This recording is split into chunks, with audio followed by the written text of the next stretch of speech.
So,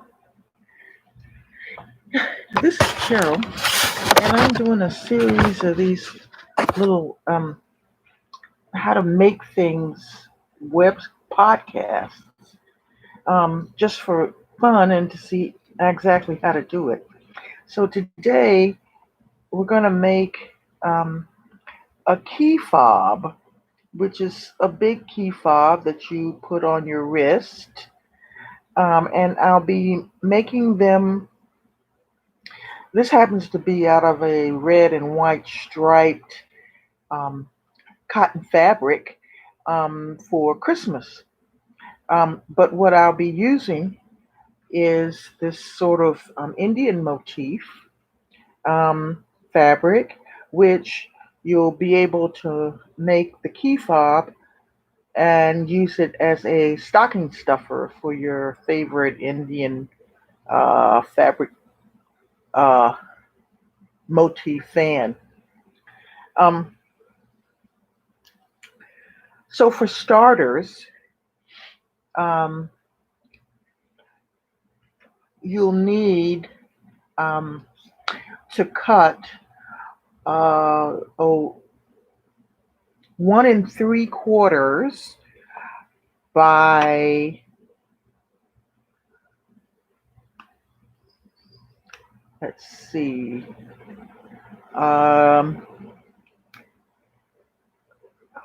14-inch strip of a a woven cotton fabric. Um, this fabric is taken from um, a, a bag of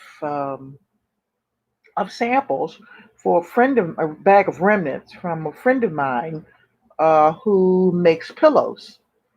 Um, and remnants are a good idea, a good thing to use if you are going to make these key fobs. So after you cut out the strip, oh, but the other thing is you'll want to use a heavier fabric such as a flannel or a like a duck cloth, and the strip should be 1 inch by 14 inches. Um, um, and I'll show you why shortly.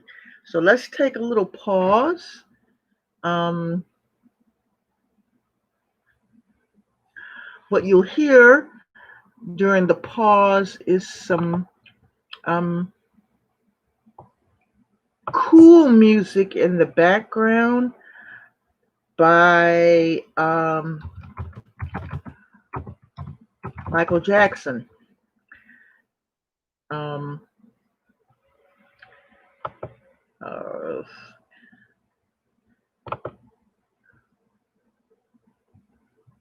let's see.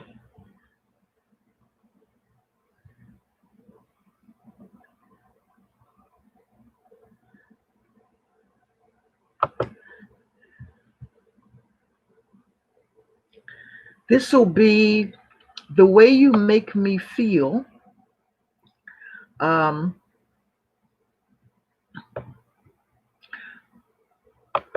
from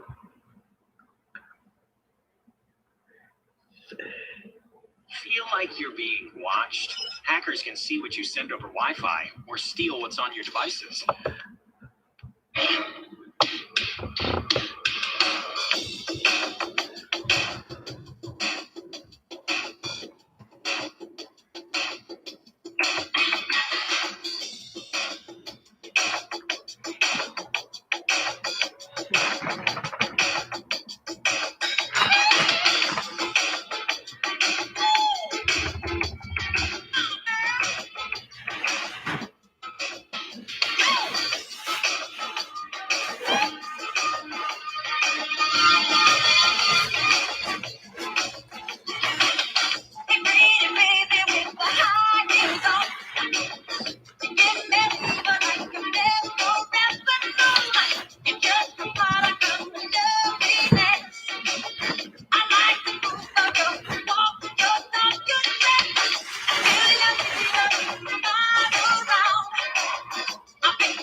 So,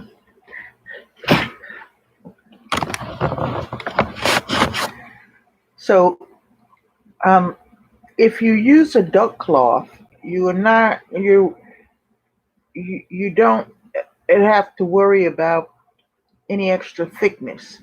But if you or if you use a flannel, but if you use a different kind of fabric that's not quite as thick or sturdy as a duck cloth or canvas or flannel, you might want to cut two pieces. Um, they don't have to be perfect.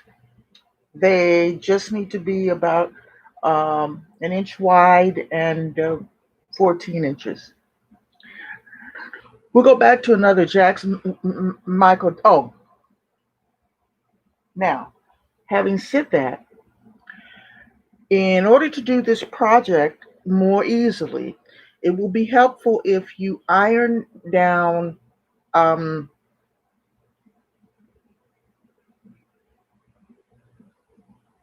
uh, half or three quarters of an inch. So, uh, so, so you're going to want to turn down an edge about 3/8 of an inch on one side of a strip, and then 3/8 and turn down 3/8 of an inch on one side of the other strip. You'll see why when we get finished. Back to another Michael Jackson song.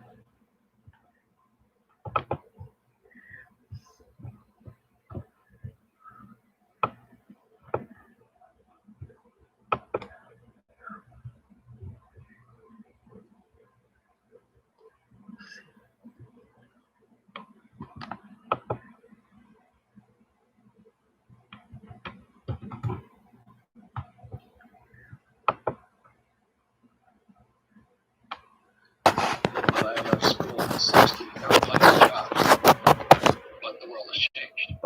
Our schools have.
Okay, so that was Billie Jean by Michael Jackson. So after you turn down and iron about um, 3/8 of an inch on each one side of each strip, you're ready to take the strip plus the 1 inch strips that you cut out of flannel or duck cloth or canvas um, or felt. Um, what we'll do is press those just so that they'll be easier, they'll lie flat better when we sew.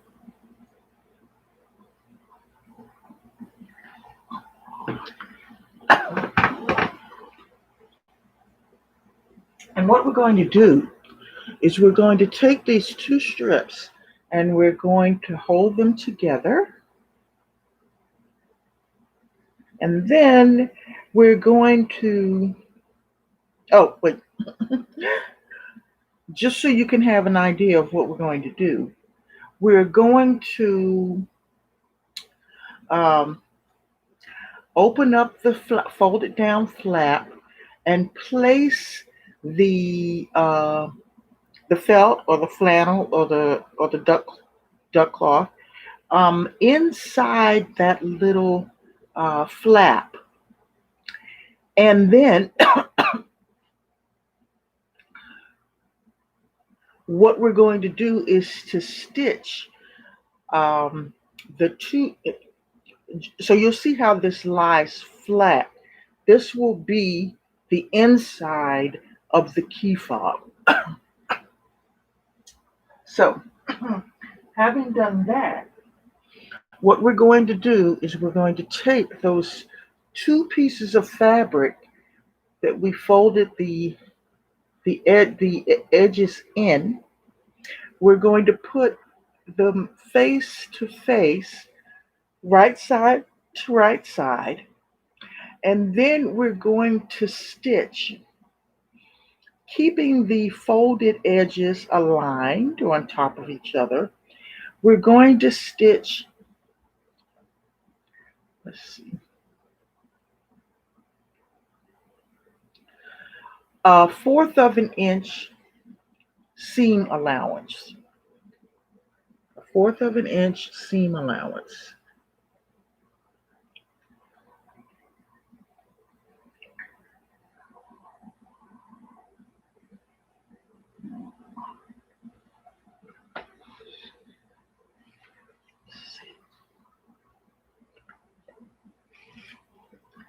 So let's go to the sewing machine and do that, and we'll head back to Michael Jackson.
Michael Jackson makes everything better. So now that you have the seam allowance of um, along the unfolded edge of the strip, we're going to trim the seam just to get rid of the loose threads and the extra fabric that may be hanging off if you didn't make perfect strips.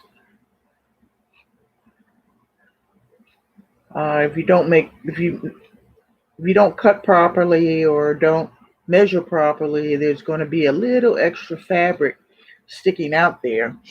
So we trim that off, and next we're going to go to the iron and press the pair of strips open so that the seam actually is folded to one side. And we'll fold it to this side to the left side, but you don't have to fold it to the left side.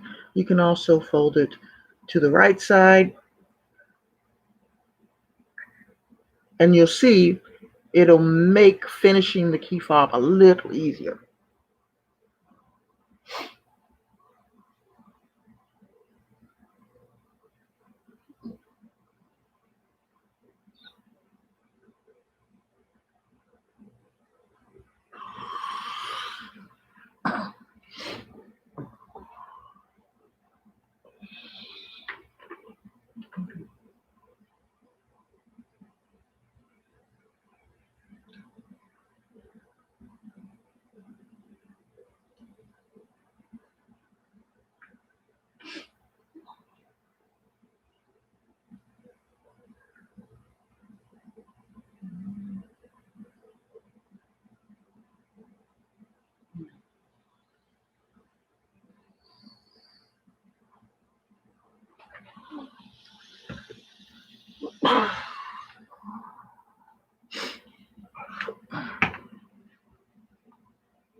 This is what it's going to look like once you press the seam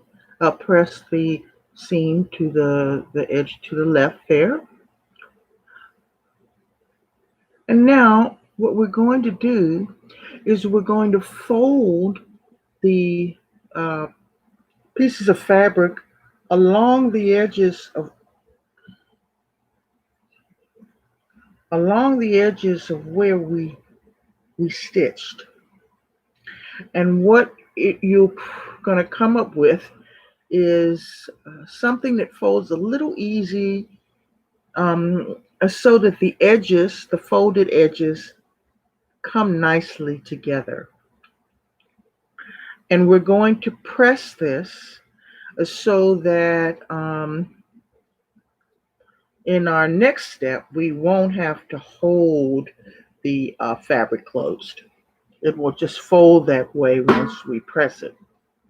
So we'll go to the iron, and we'll see, uh, and we'll press it.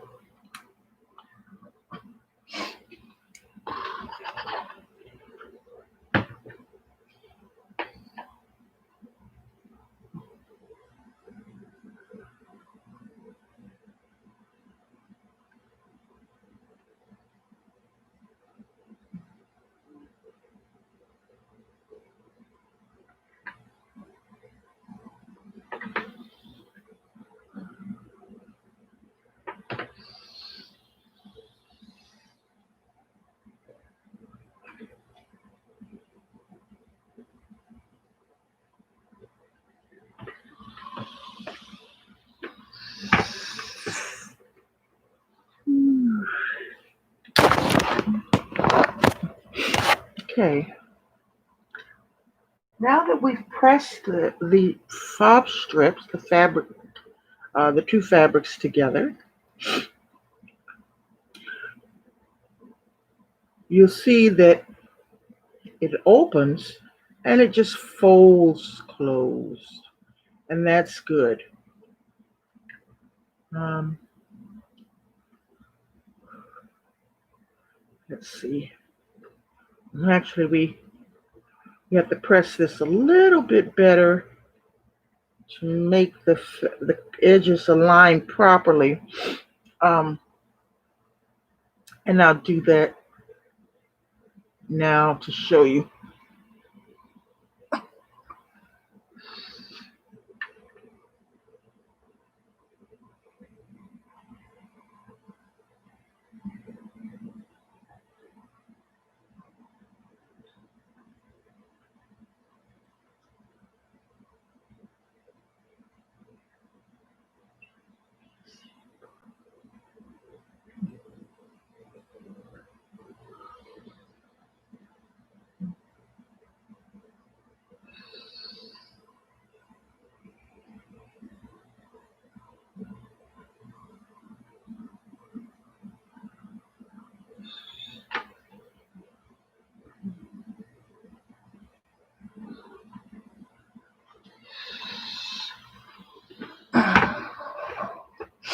All right,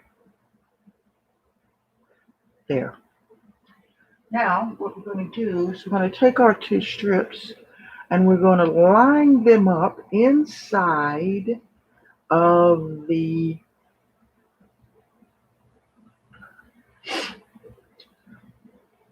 of our fob fabric here.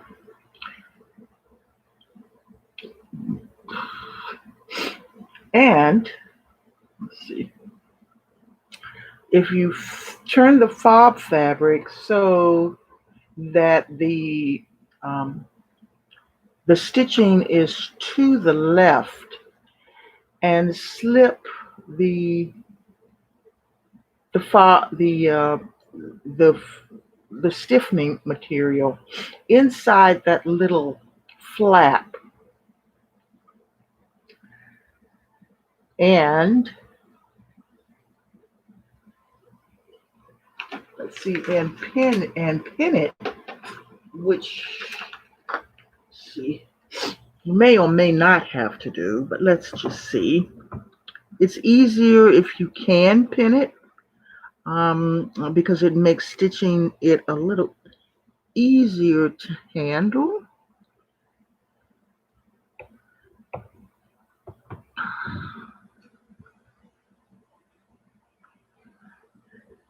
You do not have to pin it, but you do have to make sure that that edge is really snug under that fold. And if you're using two pieces of fabric, you need to make sure that both of the fabrics are nice and snug under that fold. Now,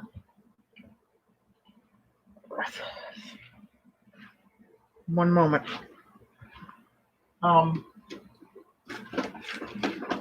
If you are a stickler and you really need to have that little fold secure, and I am sort of, except I can't find my pins right now, so we're going to try to do this without a pinning.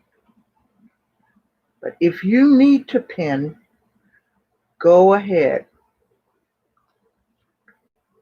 and pin the fabric onto that stiffener. Now, what we're going to do is we're going to fold the fabric close. So it's nice and firm under that flap, secure under that flap. Now we're going to fold that other piece of fabric over. And we're going to make sure that the folded edge is securely folded over the other edge of the stiffening fabric. And then what you have is something like this. And what we're going to do is we're going to go to the machine and we're going to stitch about 1/4 of an inch from the matching edges of matching folded edges. You're going to do that all the way to the end of the fob strip, and you will be stitching through 6 pieces of fabric. Go slowly. Try to make your seam straight. It's okay if it isn't. And let's see what we have when we come back from the sewing machine. Let's go to the sewing machine and see what we have when we get back. I'll show you. In the meantime, more Michael Jackson.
Okay, so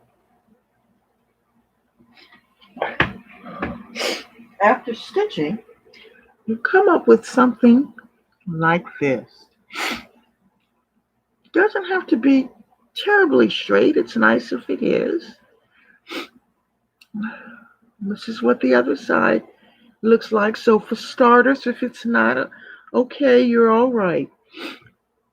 It'll be a little thick. Um, and if um, your other edge of the stuffing does not fit up, it kind of had to scrunch up a little bit. You'll see that if the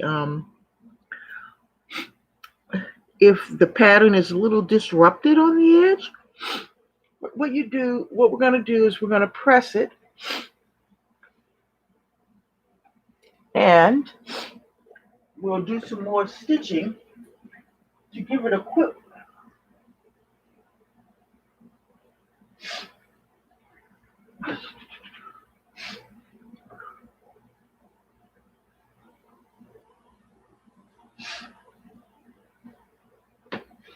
Okay. So, so to give your key fob, so after you press it, it looks a little neater. Looks a little neater, and you can also feel the texture, the little cushion and the sort of stiffening that the extra fabric gives. Now what we're going to do is we're going to go back to the sewing machine, and 1/4 inch away from the last stitching, we're going to stitch another line of stitching. And after that, we're going to stitch another line of stitching. And then after that, we'll stitch a third line of stitching.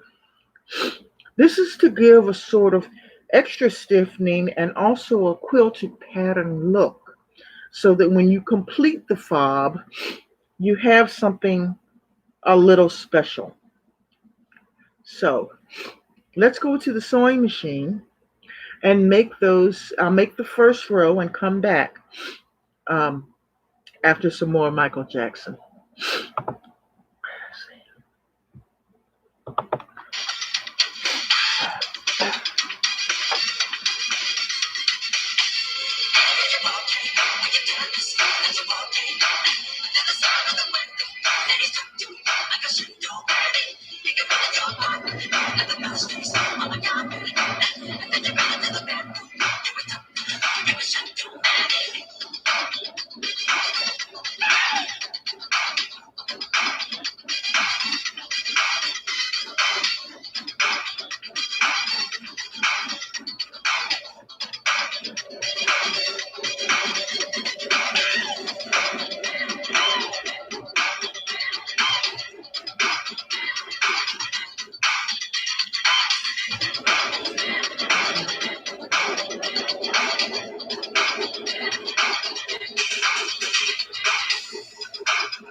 So,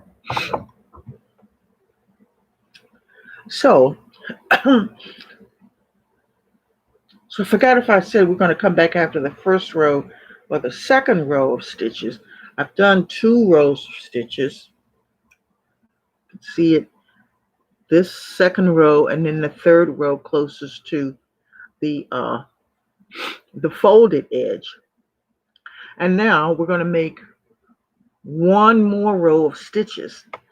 So you'll see how it the stitching adds a little different dimension to the fabric.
Uh-oh. Guess we were supposed to go to some more Michael Jackson music. Let's see. Oh, but while we're here, so we've got 4 rows of stitching. Sometimes it's important to sort of secure that last little another row, a 5th row, just to make the top stitching look complete. It looks okay now, but I think a 5th row will help make this edge look like it belongs to the rest of the design, of the idea, of the quilted idea. So let's see.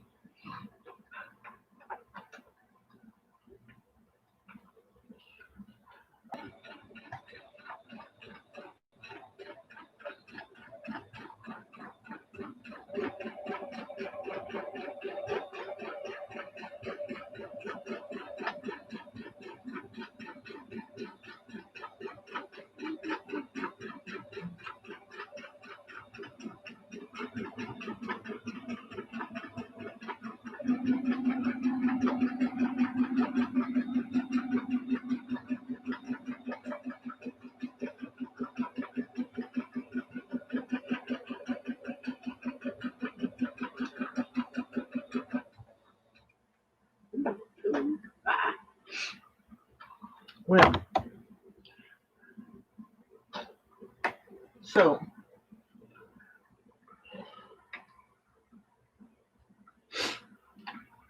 we've gotten that 5th row stitching. You can see it on the other side. And that sort of helps kind of pull things together. If this is your first project, you kind of have to get used to the idea that it doesn't have to be absolutely perfect. And as you do more of these, then it gets easier. So let's see. I've run out of bobbin thread, so I need to rethread the bobbin. That means more Michael Jackson music.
Ford está aquí por una razón más grande que vender autos. Estamos aquí para los que siempre superan los retos que nos ponen a prueba. Así es, de los que están luchando contra esta situación. Aquí hay una familia de 260,000 personas apoyándote.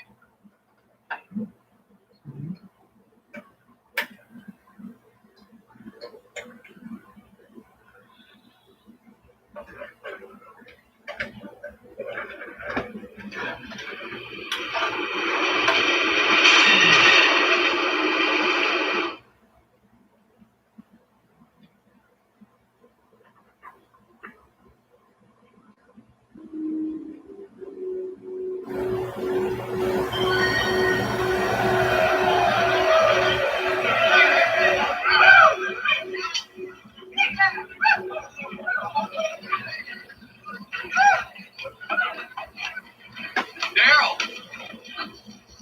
Just I want to say before you go, you did a real good job this time. And, I guess I'm just so proud of you. You see how hard you work. Thanks. Thank you. I'm fine with it. Take care. Bye.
How many guys proud of you?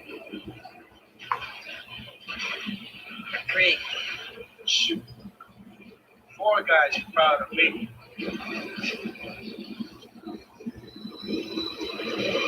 Be the man. Be the man.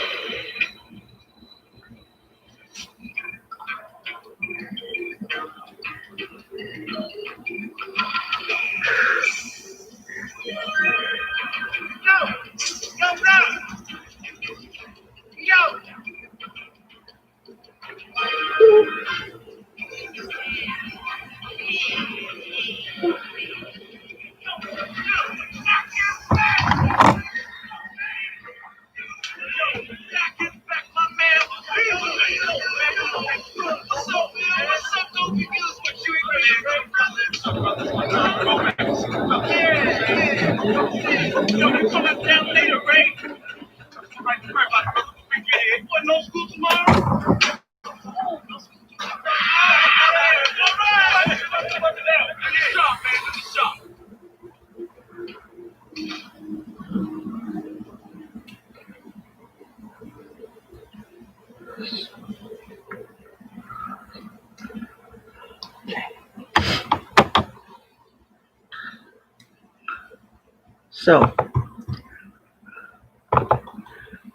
So now, 1, 2, 3, we've got 5 rows of stitching. Not perfect, but for starters, it'll work. And so what we're going to do is inevitably is um, to start to fit this um, for the hardware piece that goes to make the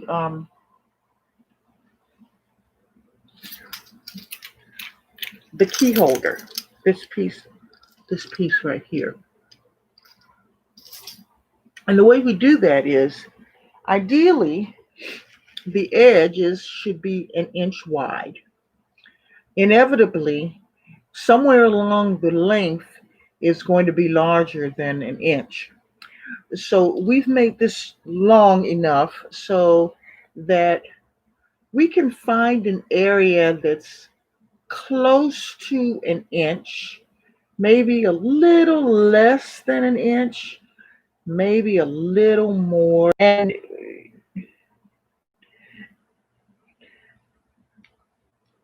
you want to have a width that's no more than an inch and a quarter. So even a little beyond that inch and a quarter will be a little too much. You want it to be more like not an inch and a quarter, inch and a 16th. So if you can find something between an inch and a 16th and an inch of an eighth, then you're going to be in a good spot. Here, about here, is where you're going to fold this other end. And the other end is going to be a little bit higher than where that 1 and 8 and a 16th or 1 and an eighth inch is. And I'll show you why in just a minute.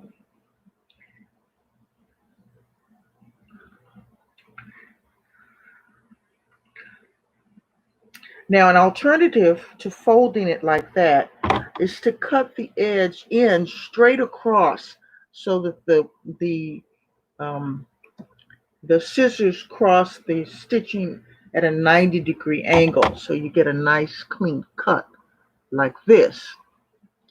And then you can fold the edge up to a place on the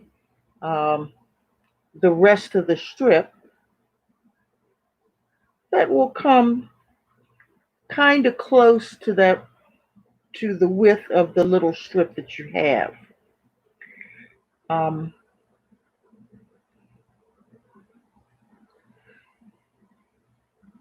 when you find that place, you'll want to let's see here, we can find something a little closer. For the purposes of what we're doing here, is once you find that place,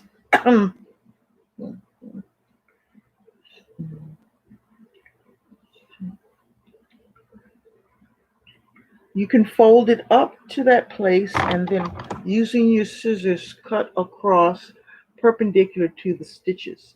And you can toss that little end. Now, here's the tricky part, but also the fun part. When you finish, you will have some pieces longer than the others when you use this method. As you do more and more, your pieces will become more standardized. So that a 14-inch piece of fabric, when folded in half, will give a 17-inch fob, 7-inch fob. When you're first starting out, trying to get those stitches and the seam pressing exactly correct may mean that a 14-inch strip of fabric may yield something more like this size, which is a 6, 7, 8, 9. 10, 10 3/4 uh, width length of fabric, which is okay. 10 or 11 inch piece of fabric, which is okay if you're going to make stocking stuffers. Stocking stuffers don't have to be perfect, but they do have to be done with loving care. So now the next step is to put on the metal hardware that turns this piece of fabric into a key fob. So let me go get let me have the hardware. I don't have it here already. And have some Michael Jackson music.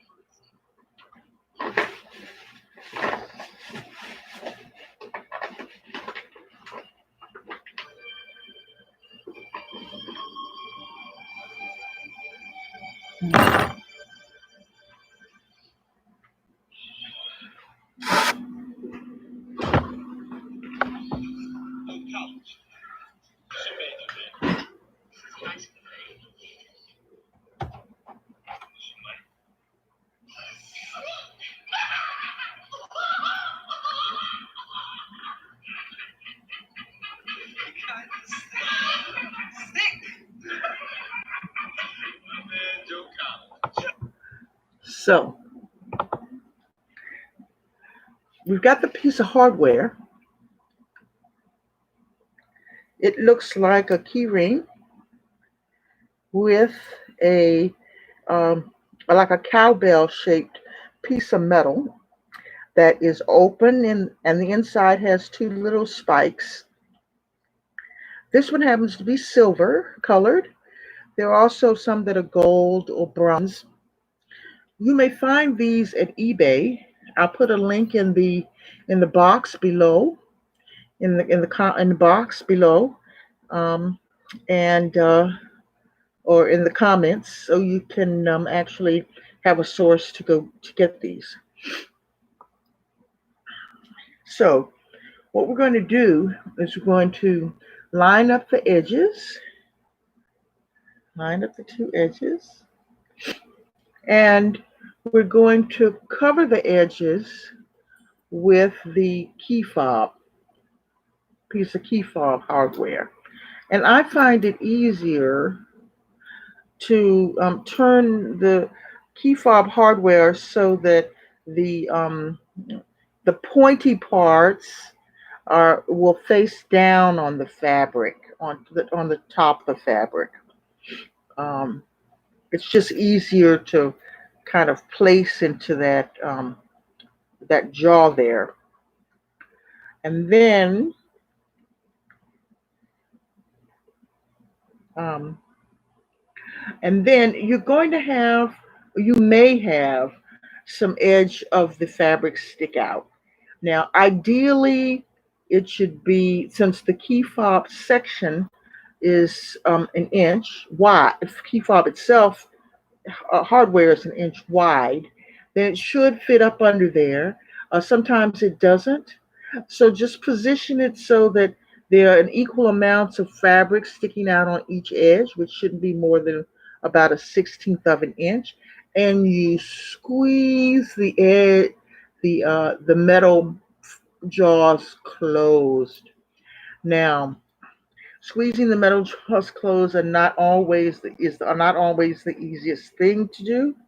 So you can either use a pair of pliers, or you can use um, two hands to do it, or you can use a container like a jar, and sort of um, add pressure to the top of the jar. I do not suggest using your teeth, although there's a normal desire to kind of want to do that. So let's just squish this down using a firm surface, which may be a book or a table. I'm going to use a book because that's what's nearby, because the laptop is on two bins stacked on each other. And so we're just going to apply pressure to the edge of the key fob hardware. And we're going to press down on it.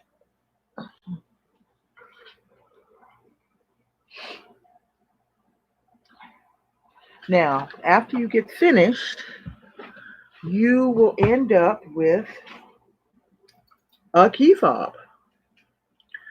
You'll see on this edge that the key fob is there with the ring.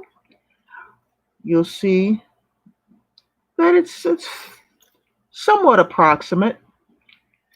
And on this side, it's a little approximate. But in the end, you have a key fob that has a wonderful little handle, a wonderful little quilted, sturdy handle that you can attach to the inside of your purse, or you can put it on your wrist. Put it on your wrist. You can carry it in your hand.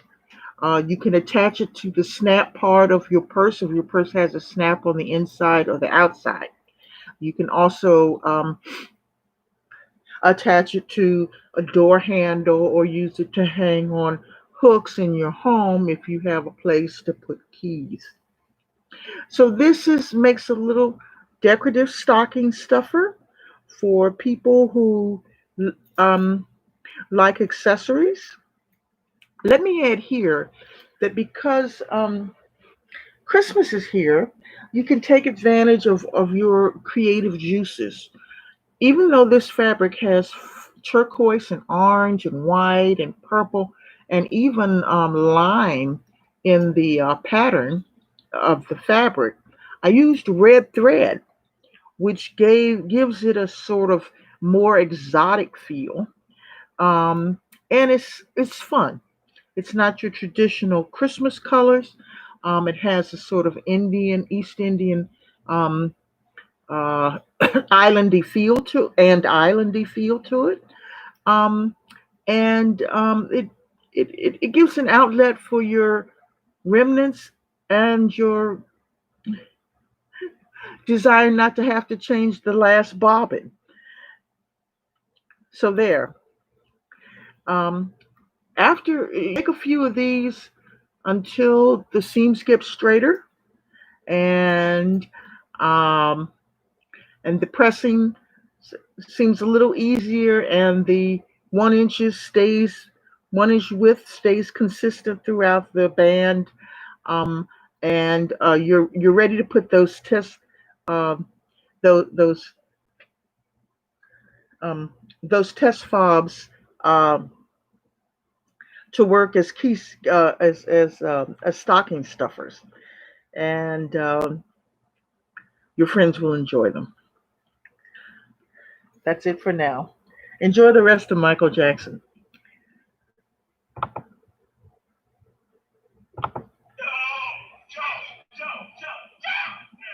Check it out, like, almost four, right? He's stole these, but like, he doesn't want nobody man. Now, we start to got the clans, man. After the paparazzi start snapping, and you want the reflection of clans to get into the hey, be lying. You ain't lying. Come on, that's right. Wait, hey, puss. Them rich boys up in Dustberry, man, they don't wear gazelles. You know, man. Forget red. They wear turtle shell glasses. Excuse me.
You want something?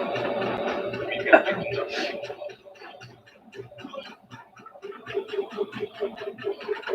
Boy, no, see, up in Doonesbury paying tennis with his turtle shirt. Yo, man. Yeah, you thought a big red boy, man. Stop it. Are you back? Or is that what they teach you up at that little sissy school of yours? How to forget who your friends are? Let me tell you something. I don't care what they teach you up there. You either down or you ain't down. I said, leave me alone. I'm tired of you messing with me. Stop it. Are you ready? Stop it. Leave me alone. Stop. Get up.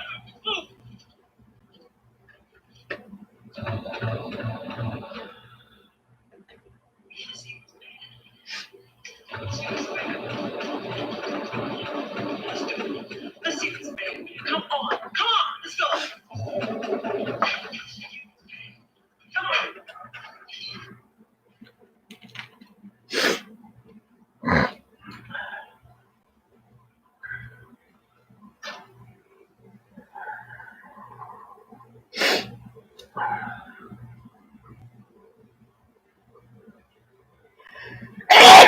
on. Oh.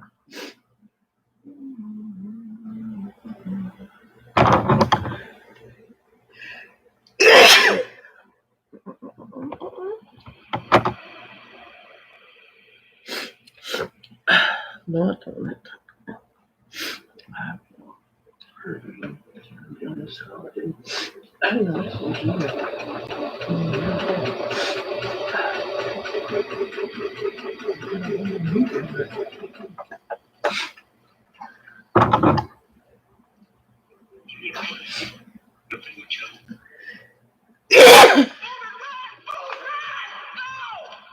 are you doing, huh? Free soul. You ain't down this one. You ain't down. You ain't bad. You ain't bad. You ain't bad. You ain't nothing. You ain't nothing.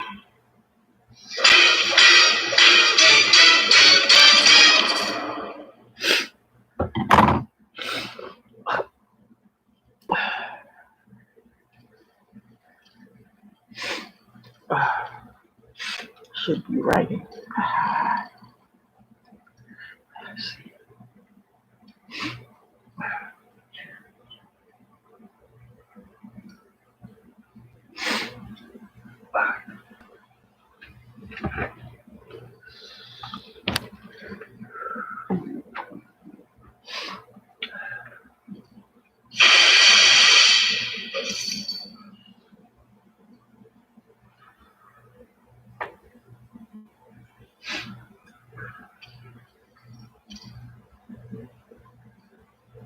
What's up?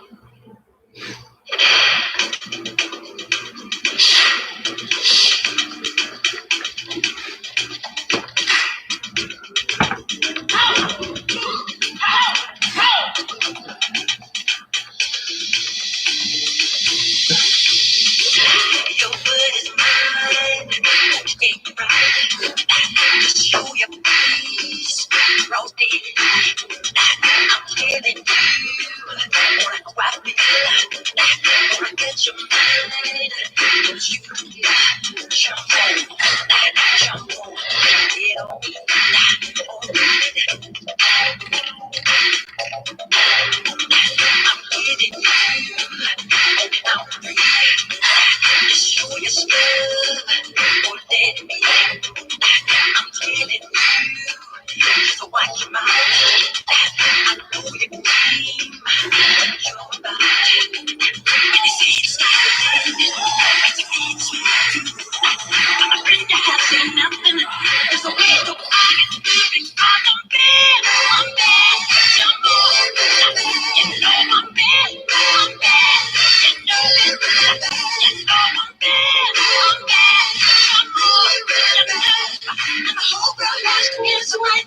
tell you once again, who's bad?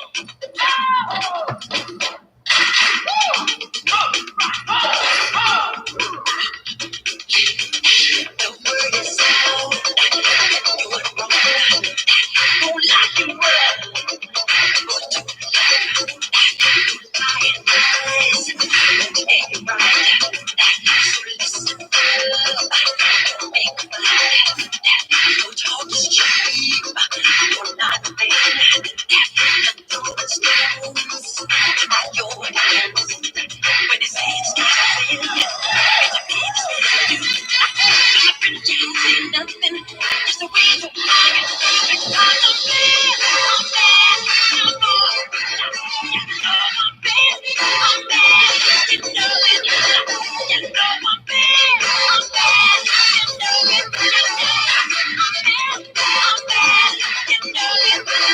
You know I'm bad. I'm bad. You know it. You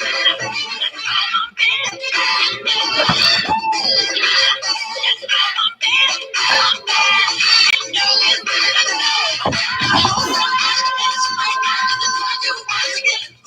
Ah.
That's the way it goes down.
Can he left it? Stupid for that.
Ford está aquí por una razón más grande que vender autos.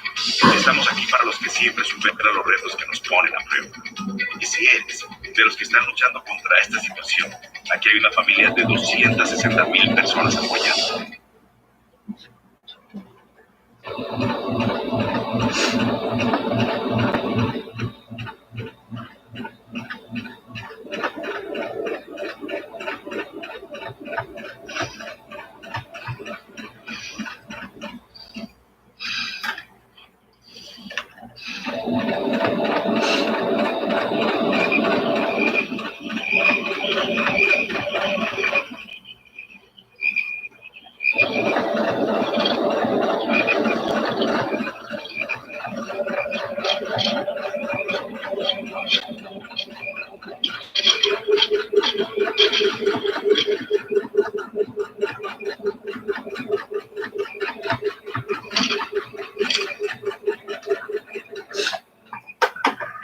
Honestly, we're out of gas.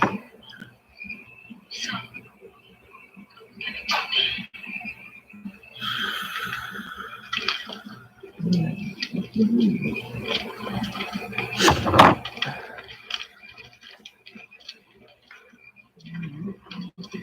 I'm sorry I didn't leave you.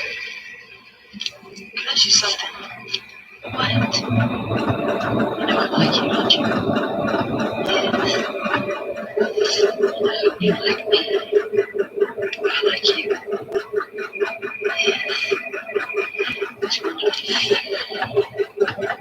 you will be my girl.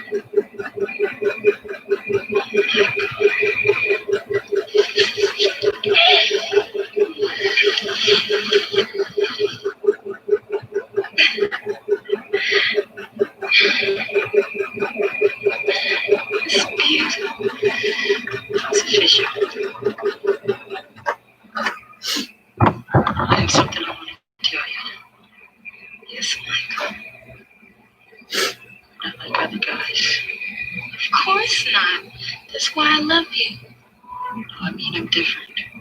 What are you talking about?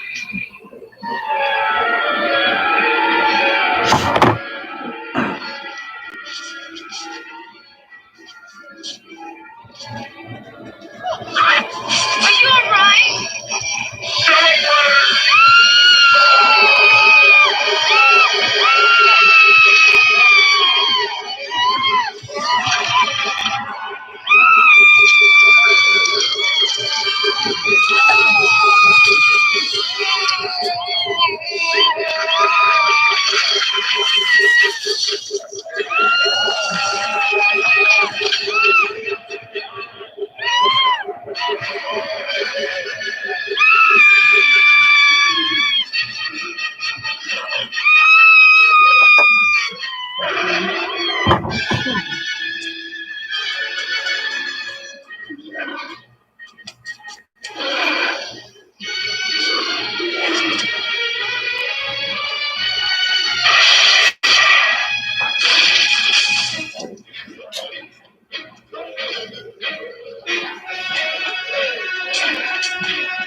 He's over here.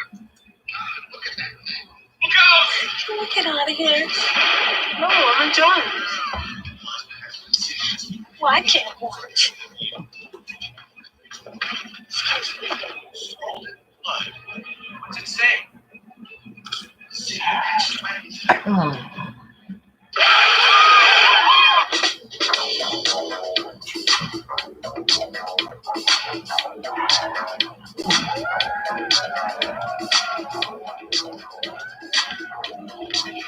It's only a movie. It's not funny. You're scared, aren't you? Yeah. I wasn't that scared.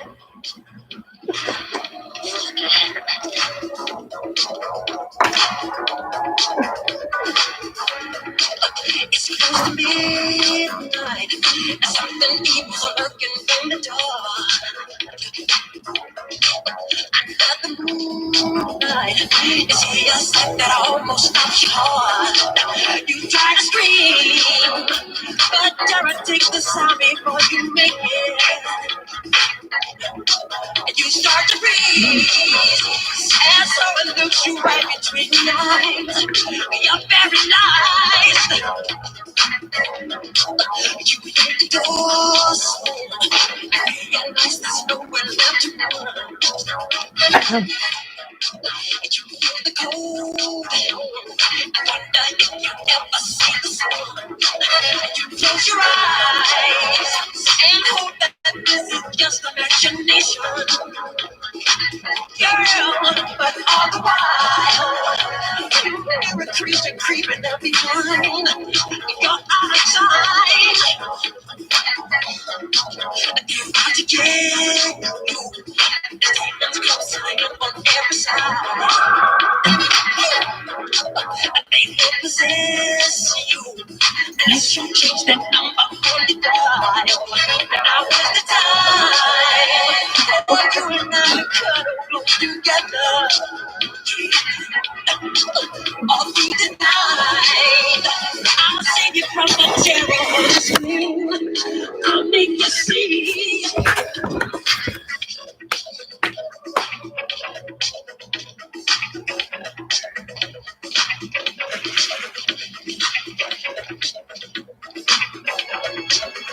Darkness falls across the land. The midnight hour is close at hand. Creatures crawl in search of blood to terrorize your neighborhood. And whosoever shall be found without the souls for getting down must stand and face the hounds of hell and rot inside a corpse's shell.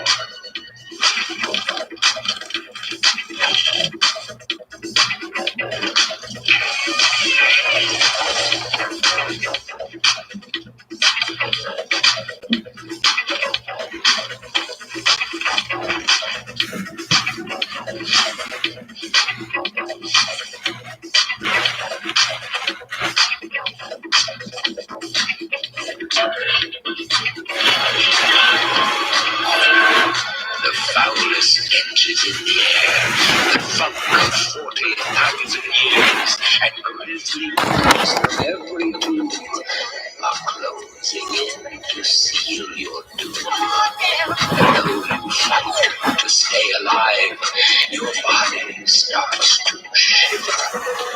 For no mere mortal can resist the evil of the thriller.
Save you from the beat about to strike. You know it's dead. You're fighting for your life inside.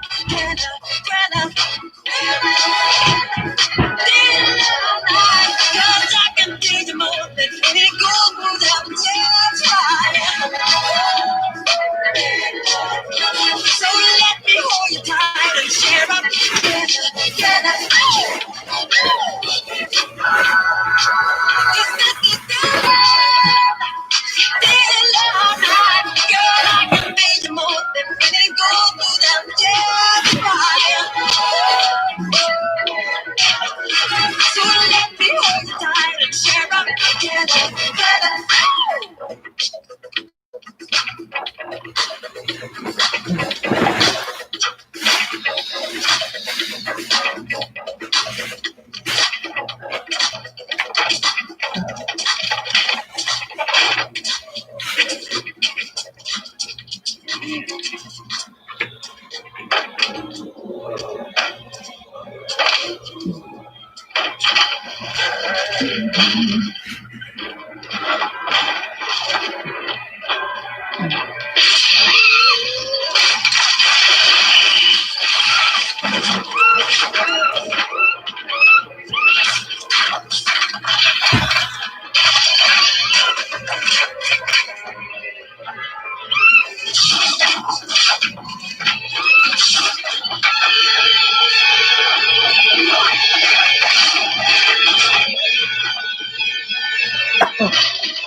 I'll take you.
Hi, my name is Jeff Bishop, and I'm a Mensa verified genius trader who has made millions in the stock market.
Michael Jackson increasingly at the helm.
Hi there, I'm Jeff Bishop. I'm the co-founder of RagingBull.com. I'm one of the top real money options traders in the entire world. I want to share with you today something that I was told.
It's dangerous.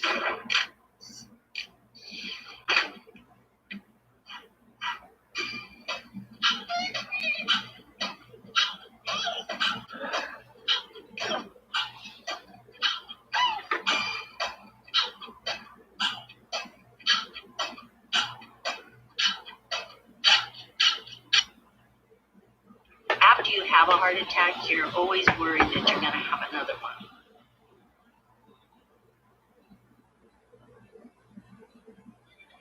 The LDL was 79, which I thought was great. Doctor said, "Are you interested in taking Repatha?" I go in for the next check, and the LDL it's under 10. My LDL was real high, but I was able to lower it from 148 down to 55. Do not take Repatha if you are allergic to it. Repatha can cause serious allergic reactions. Signs include trouble breathing or swallowing, or swelling of the face. Most common side effects include runny nose, sore throat, common cold symptoms, flu or flu-like symptoms, back pain, high blood sugar, and redness, pain, or bruising at the injection site. It wasn't until after my heart attack that I realized 111 or 12 was dangerous. They repeated the blood work, dropped to 45. Talk to your doctor about Repatha today. There's lots of education. There's sex education, music education, physical education, stuff like that. But to be successful in the world of business, there's three basic types of education you must have. One, academic education. That's reading,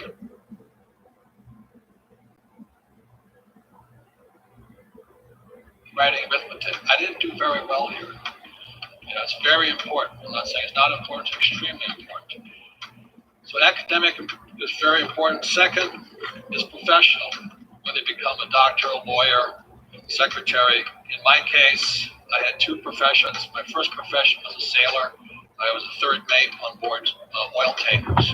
Again, it was a good profession. And the second profession was as a pilot, and most of my friends went on to become airline pilots. I just didn't want to fly. And the third is financial education. What we'll be covering is this.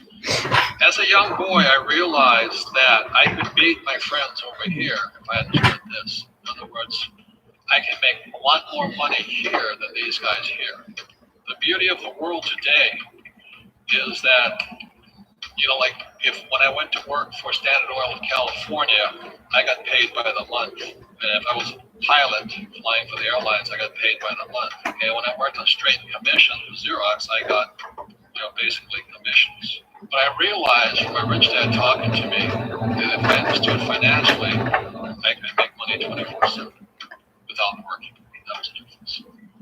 So what you'll be learning about today is how we make money 24/7 without working. To me, that makes a lot more sense than working hard.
Some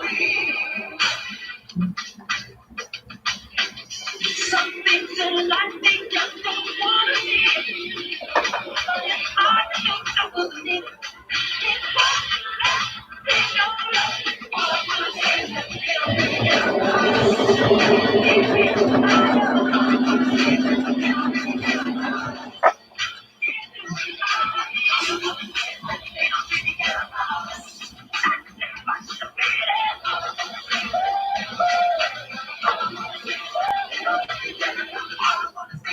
they don't really care about us.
Jeff Bishop.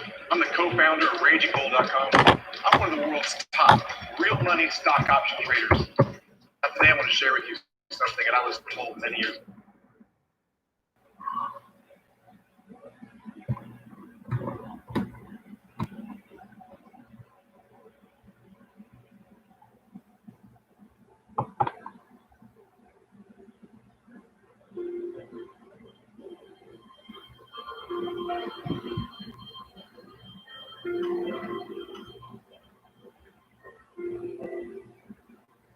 If I never met you,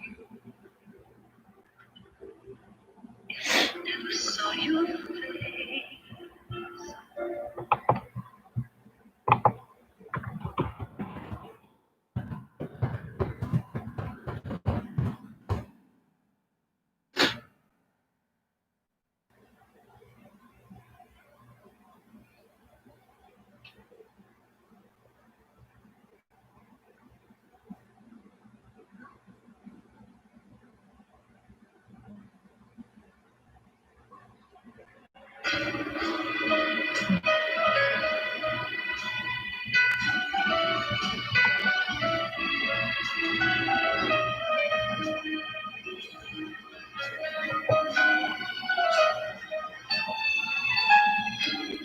but time is right.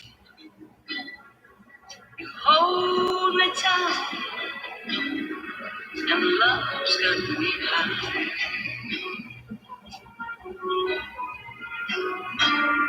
Please tell me yes. Don't say no, honey. Not. I need to have you next to you. And always the one. And I refuse to leave till I see.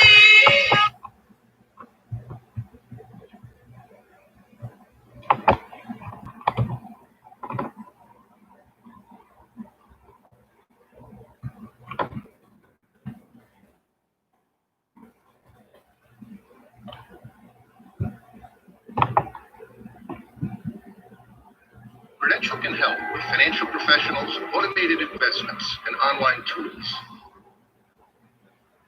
I'm here with the one and only Robert Kiyosaki with some tremendous opportunity here to learn, to gain some great knowledge.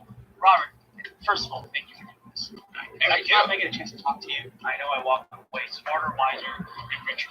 So I just want you to know that. It means Well, I love talking to you. You're smarter, Richard. You spread the message, which is fantastic. I appreciate that. So speaking of the economy, When I left school in the 60s, there were plenty of jobs. But the world has changed. Our schools haven't. And so this is making this innate promise of get a job. Like one of the first questions, when I finally realized what my rich dad was saying, I said, well, when do I never need a paycheck again? So my goal wasn't, go to the moon or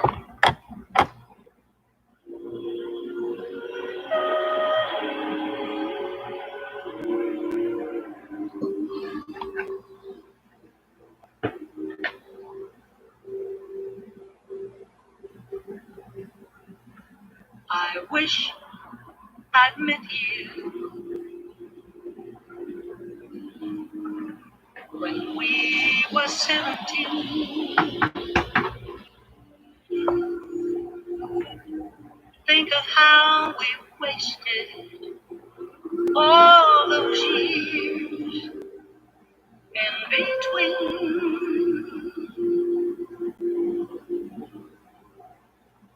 But would we have been wise enough to know how to make a go of it? Knowing what we know of it, love's a grown-up game, but all the same, I wish I'd met you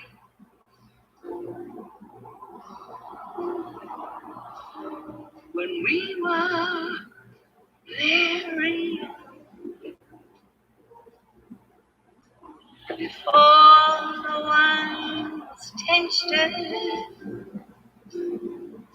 before our songs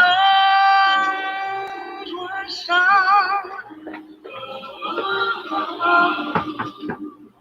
But how could life mean anything if time had stolen love away? I'm glad I never met you today.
I wish I'd met you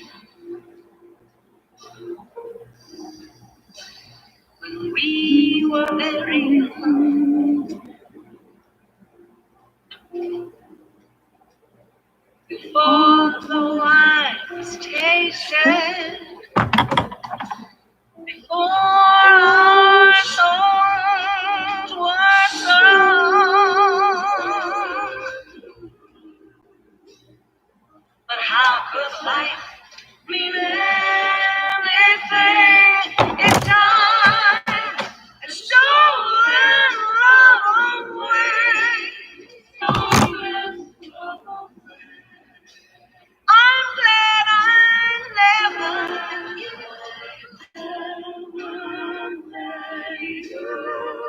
till today.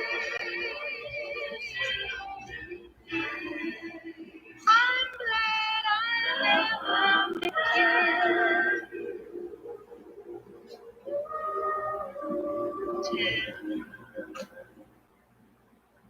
today.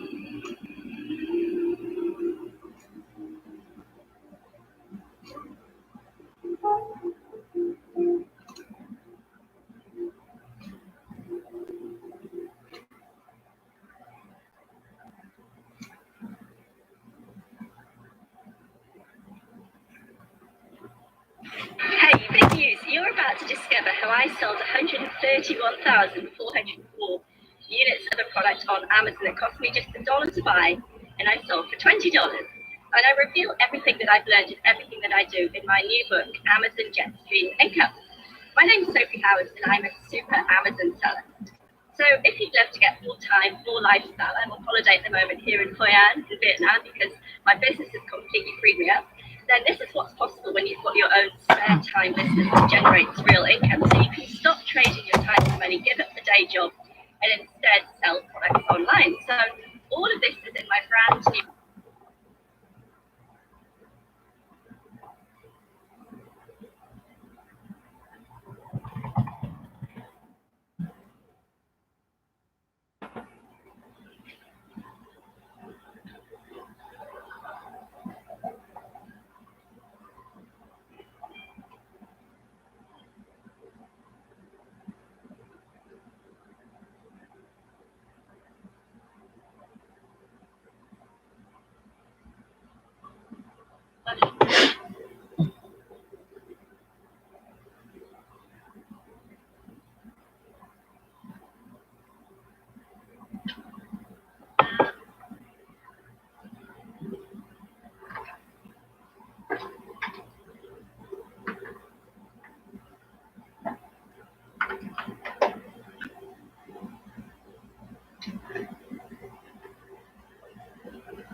Right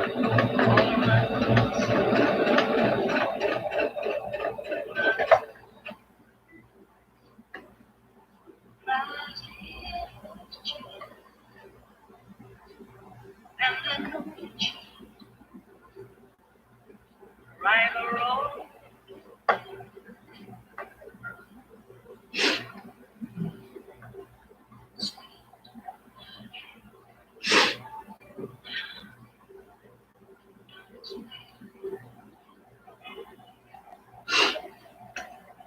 you're my boy.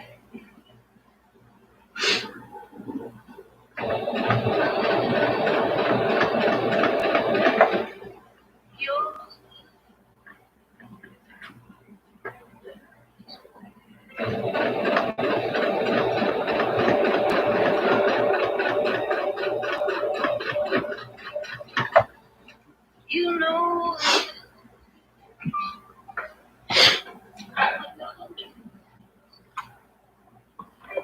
all my trying to cry and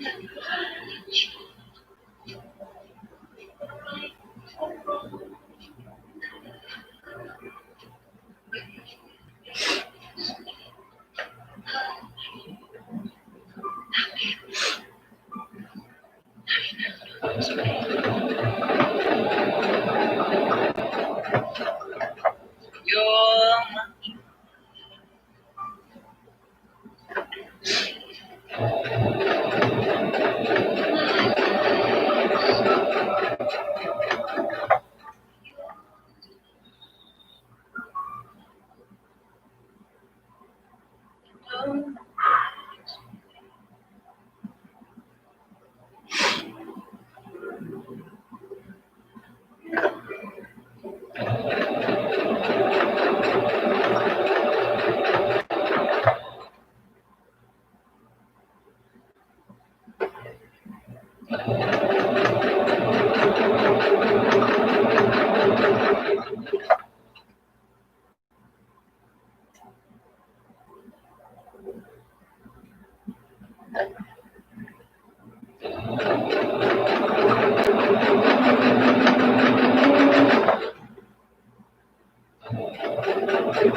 hush now, don't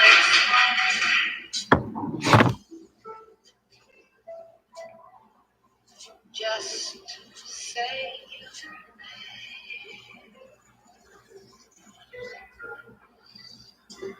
I'm glad you're back. Don't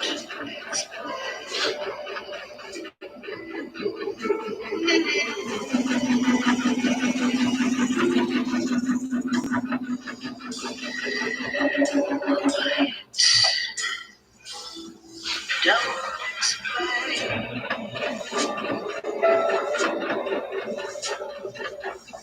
What is there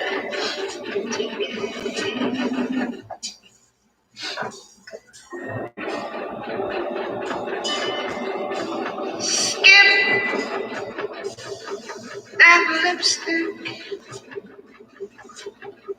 down?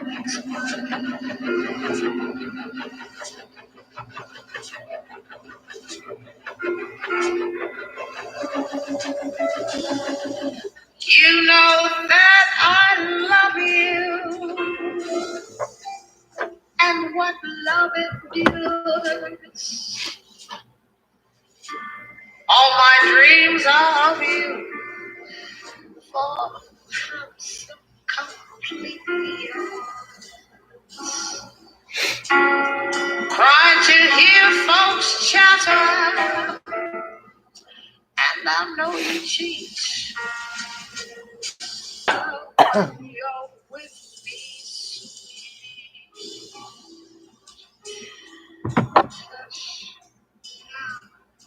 Don't explain.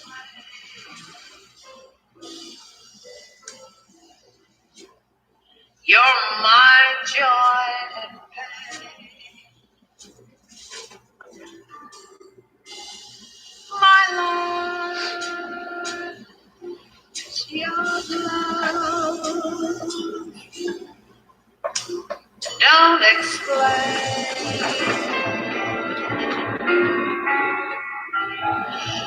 You know that I love you and what love endures. All my dreams are of you, for I'm so completely yours. Cry to hear folks chatter, and I know you cheat. Right or wrong don't matter.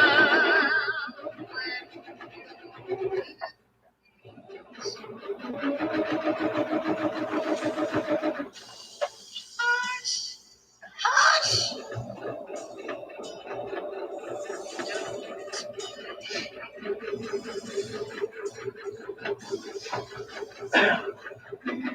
You're my joy.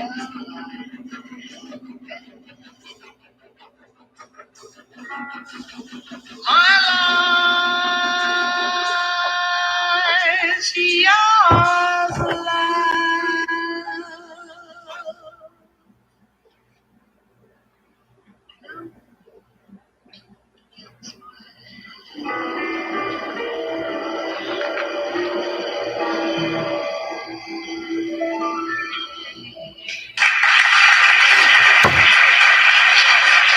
Thank you.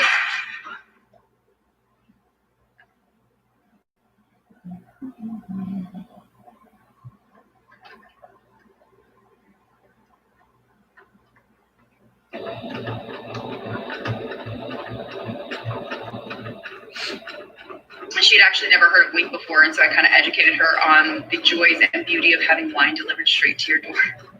Free shipping, plus right now everything's 40% off, so 4 bottles of wine for $39, which you cannot beat that price. And wink wine has turned into my favorite wine. That's Summer Water. You guys know how much I love that wine. I got that yesterday, which we opened immediately.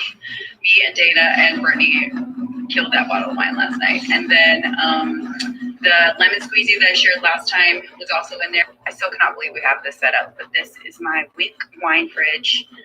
So I was telling her that this lemon squeezy one is fantastic with seafood.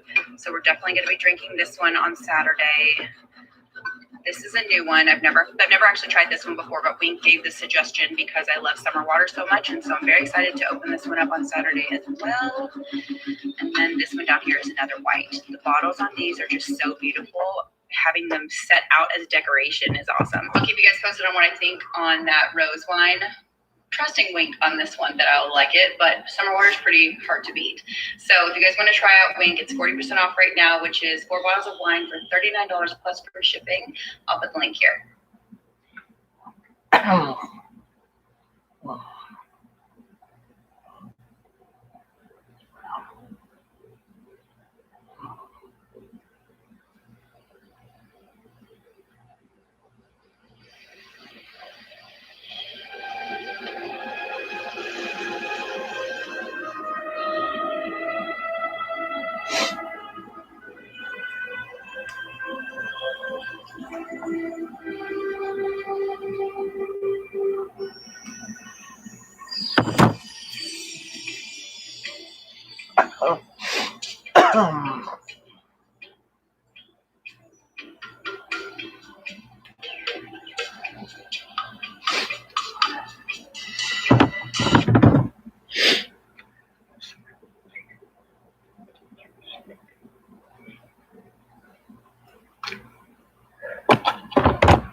How long? This is a song that all of us tell people. I just saw a song here though. You sing this one in here. Wow. We're going to have to do this before we get this. It's called When October. No, no. I love it too. God, it's been years. This is just September. It's not October. What if I told you you just need one trade once a week to take control of your financial future? It really can be that easy. The answer is not to trade more. The answer is really to trade less. I'm talking.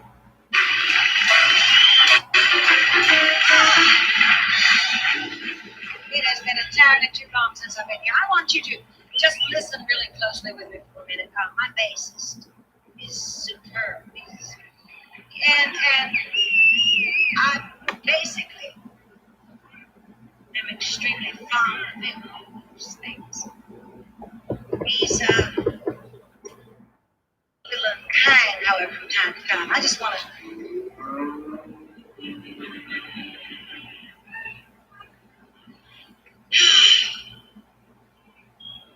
Oh, John, be kind. Now, see, I was trying to be nice and say nice things about you, but you haven't. Why can't you just.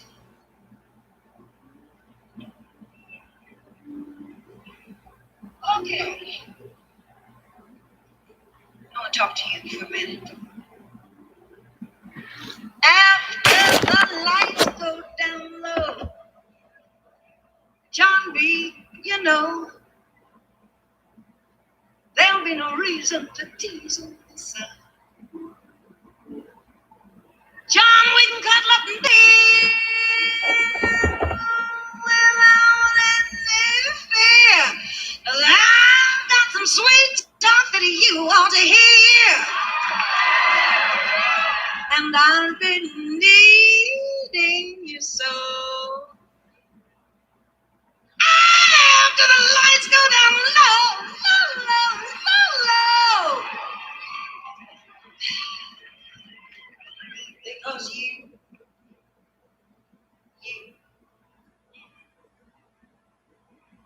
made me leave my happy home. You took my love and now you're gone.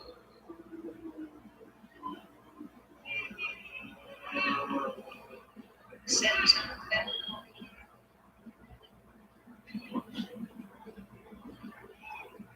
In love, love brings such misery and pain. I guess I'll never be the same. The same.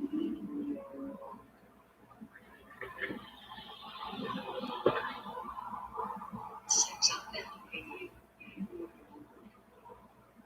It's too bad. Too sad. I am in love with you first. You see, John, I'm a good memory, and I know you love me, and then you know. Oh yeah, and then you know you snubbed me. You did. Oh, but what can I do? I am still in love with you.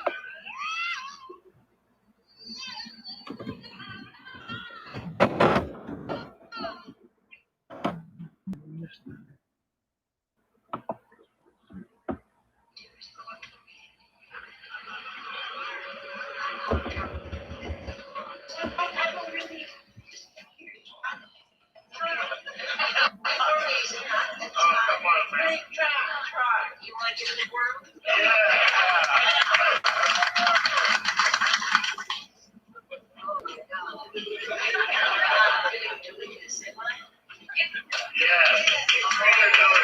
Wait. Gary's in here written the wrong way. Oh, I'm in trouble.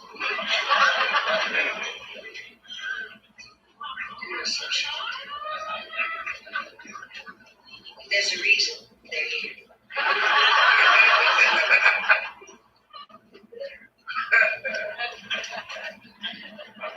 See now, did the whole show without the light.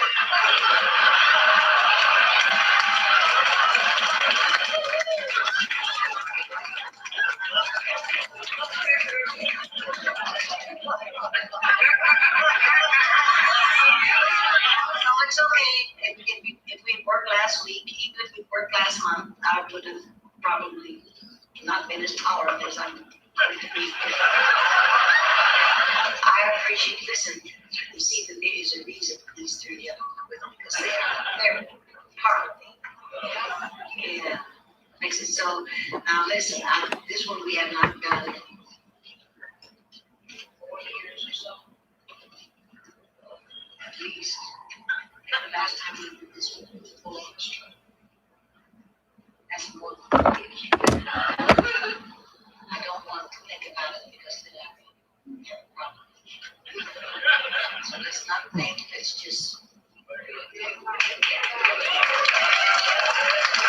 Pretend that I'm drinking it out.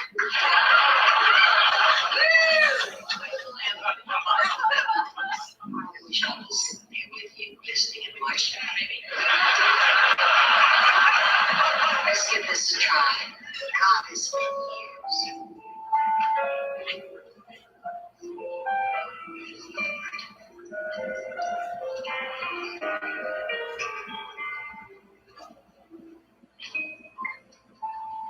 And when October goes, the snow begins to fly above the smoky roofs. I watch the planes go by, the children running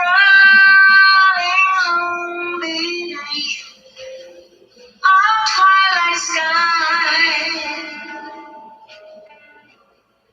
Oh, for the fun of land.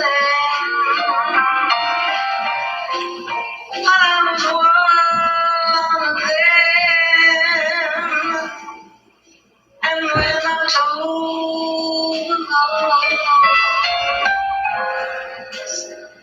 the same old dream and you are in my arms to share the happy. I turn my head away to hide the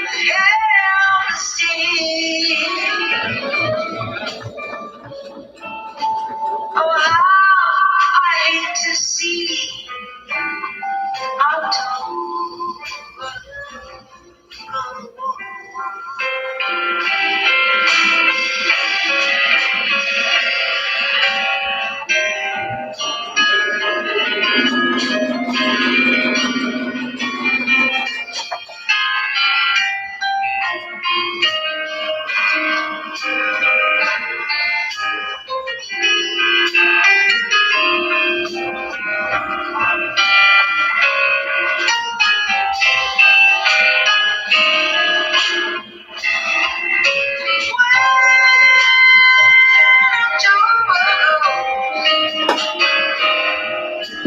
The same old dream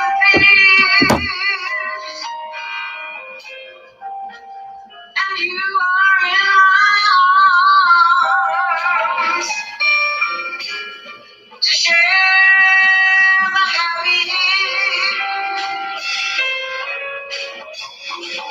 I turn my head away to hide the helpless tears. Oh, how I hate to see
you telling the audience about this song? I told you I was having this song to you, never for you. And I admit in the past, I led, you believe. But if ever I would find myself in this situation, I would make this serious effort to conduct myself from under this song suggests. However, I lied. I'll play this. I do not play for this. But I do care about you, and because I care, I would like to just suggest merely that those of you gentlemen who seem to choose to insist on being indiscreet, you really ought to do yourself a favor and have a kind of female alone who can handle all that. I'm talking lady in cap, sweet lady, nice lady, kind, patient, tolerant, considerate, and understanding. On the real side, well, you need someone who is relatively naive and basically stupid. You need all that you really expect to hear. You're so late, getting home.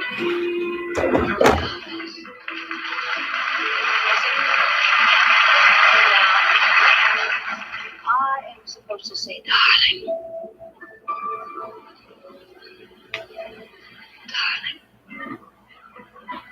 Darling, did you miss your train?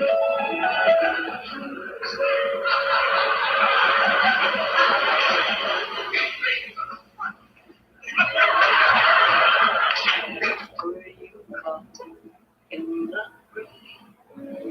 No, don't bother to explain. Can I fix you a quick martini? As a matter of fact, I will have you. You see, to tell you the truth, I've had one need a day to.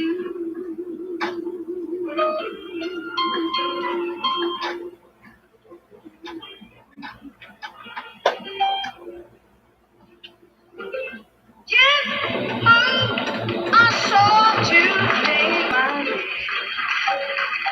I went in town, I shopped around for something. And I thought I'd stop and have a bite when I was through. I looked around for something. And it occurred to me where I had parked my car. Well, there was this monkey trap with a French buffet and dog. You know, it really wasn't very long. The waiter showed, and I became accustomed to.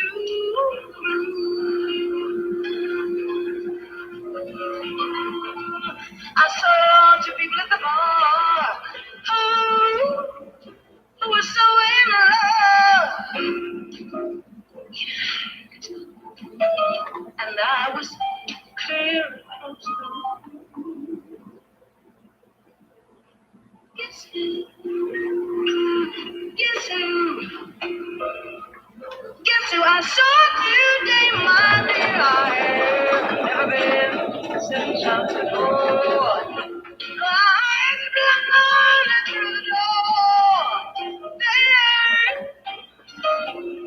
They didn't see me as I was passing. Yes, yes, who I saw today.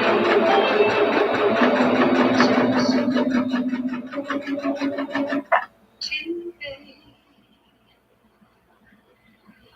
Miss Otis regrets. She's unable to touch.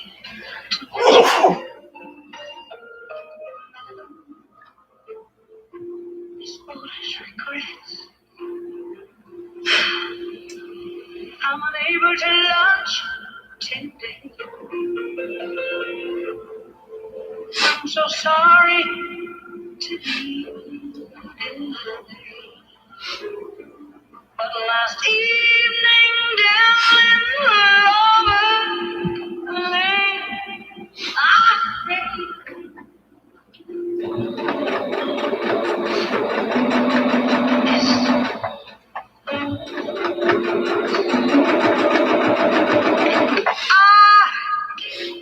So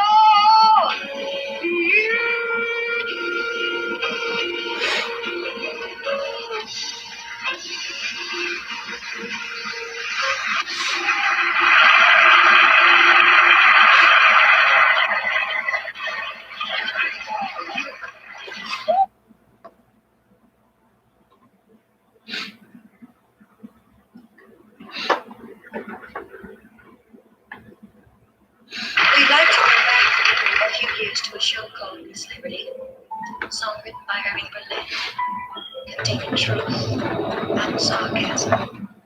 I'd like to dedicate this one from myself and all the ladies in the audience to the other women.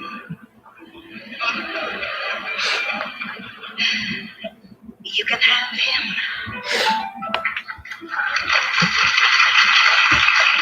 I don't want him. He's not worth fighting for. Besides, there's any more where he came from.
This is Louis. Darling, it's so nice to have you back where you belong. I'm so glad to be back. Are you looking sweet? Thank you. Darling, I can tell. And the show? Darling, you still glowing, you still growing, you still going strong. I feel the room and the band. One of our very songs went back to show some snap. That's final empty love.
What if I told you could go back 50? Yes, 50 generations of your family that you won't find in any books or photos because, well, books and photos didn't exist back then. You see,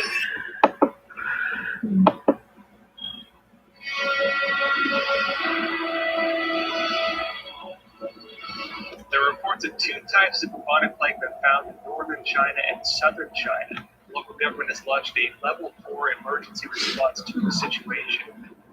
Also, it appears that the actor Jackie Chan will get to keep his $17.6 million mansion after the auction was suddenly withdrawn the day before its planned foreclosure.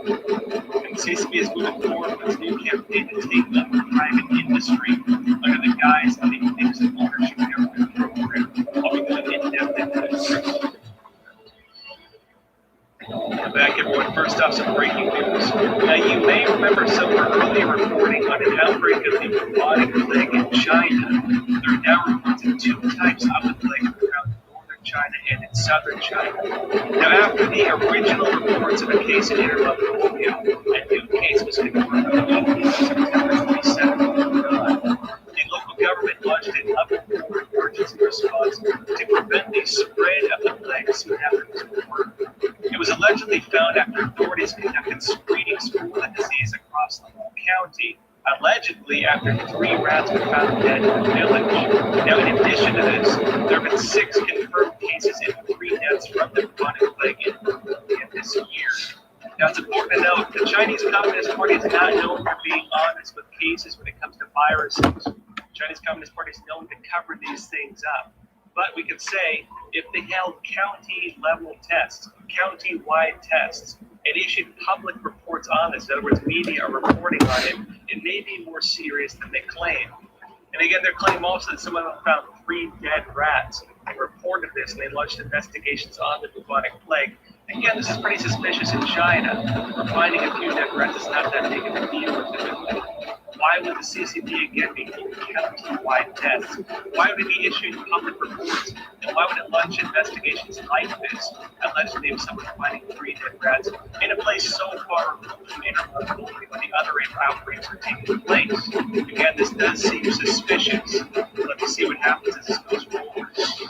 On a related note, with CCP virus outbreaks in China, a mother of a girl who died from the virus in China filed a lawsuit on September 23rd against the governments of Wuhan City, the epicenter of the virus, and of Hubei province for Wuhan. She's looking for $2 million in market compensation.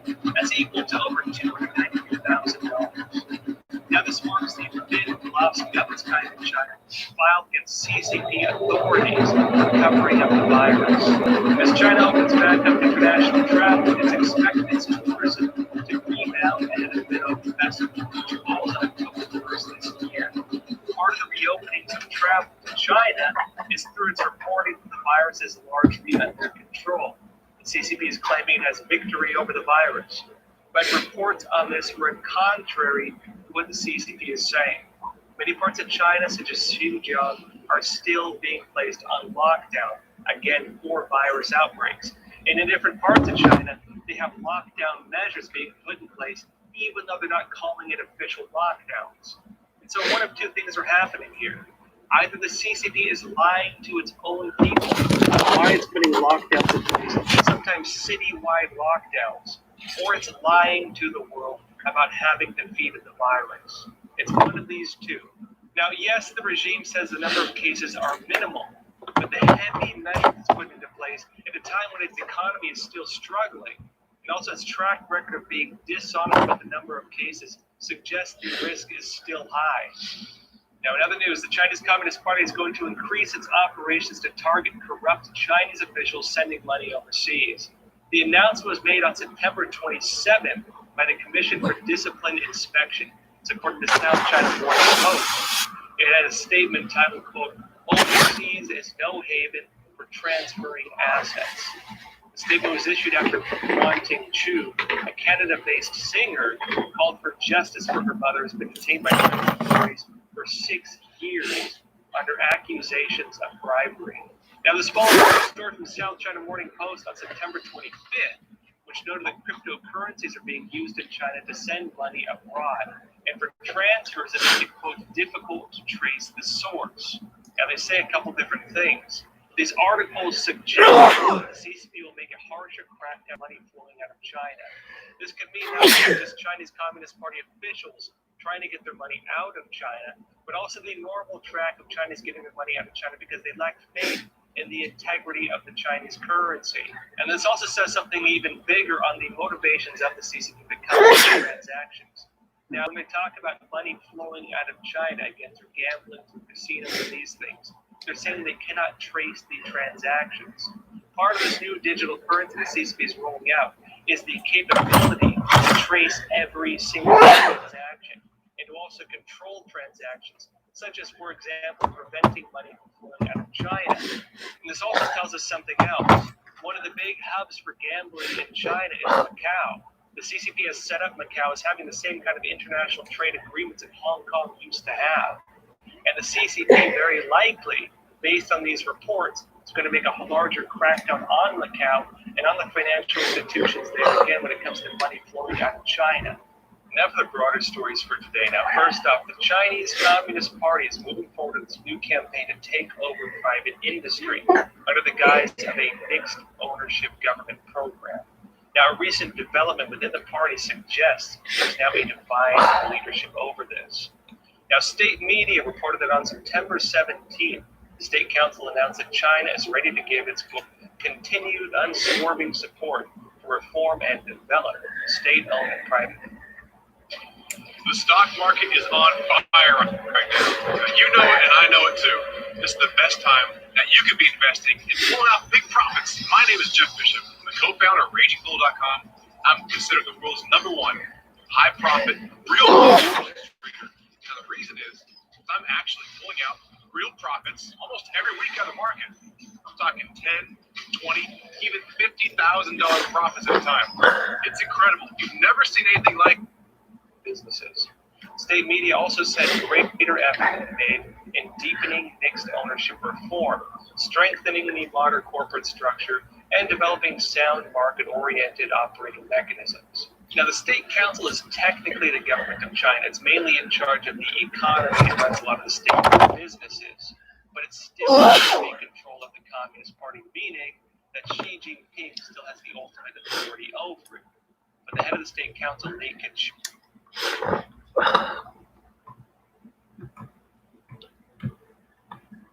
Oh, really? Okay.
my business was here. All for one.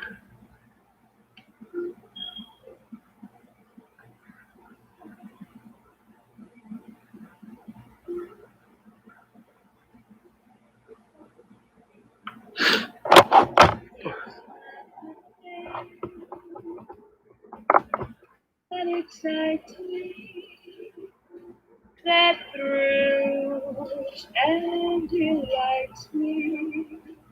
Oh no, it's just the nearness of you. It isn't your sweet conversation that brings this sensation. Oh no, it's just the nearness of you. When you're in my arms and I feel you so close to me. All my wildest dreams come true.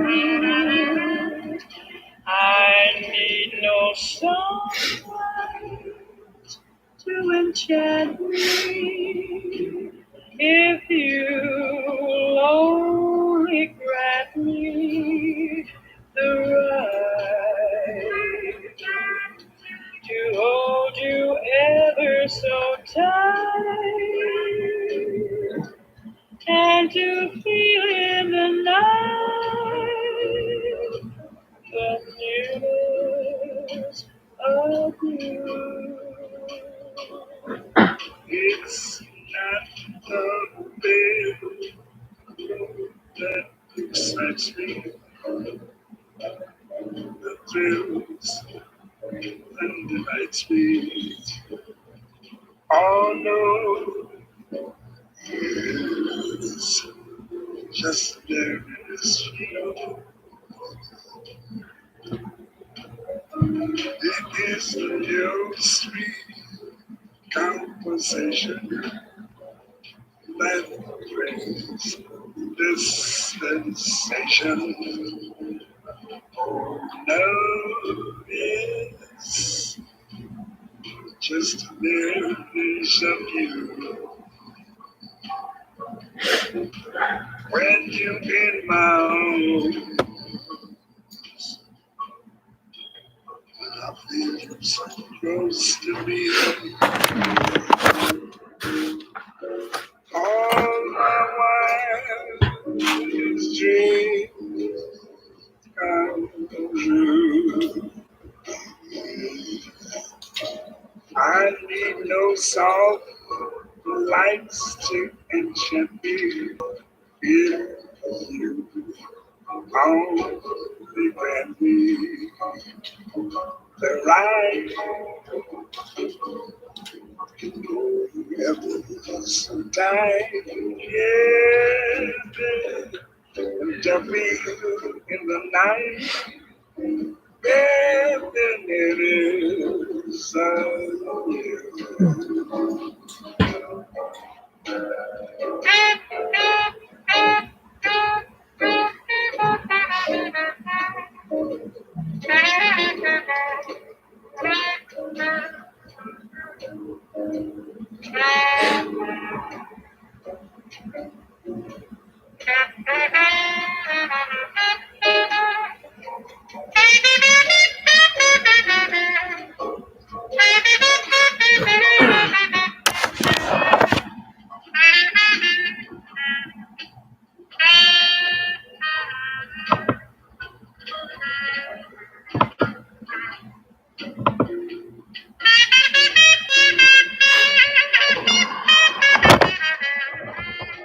When you're in my arms and I feel you so close to me, all my wildest dreams come true. true. I need no starlight to enchant me if you only grant me the right to hold you ever so tight and to feel the night, the nearness of you.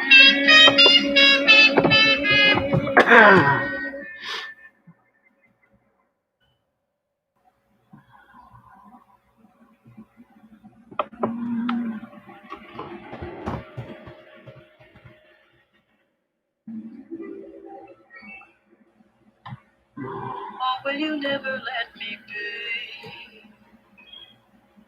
Oh, will you never set me free? The ties that bound us are still around us. There's no escape that I can see. And still those little things remain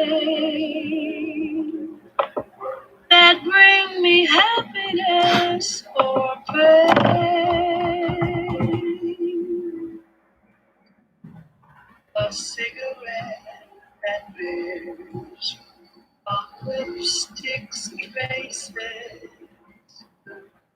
an airline ticket to romantic places, and still my heart has wings. These foolish things remind me of you.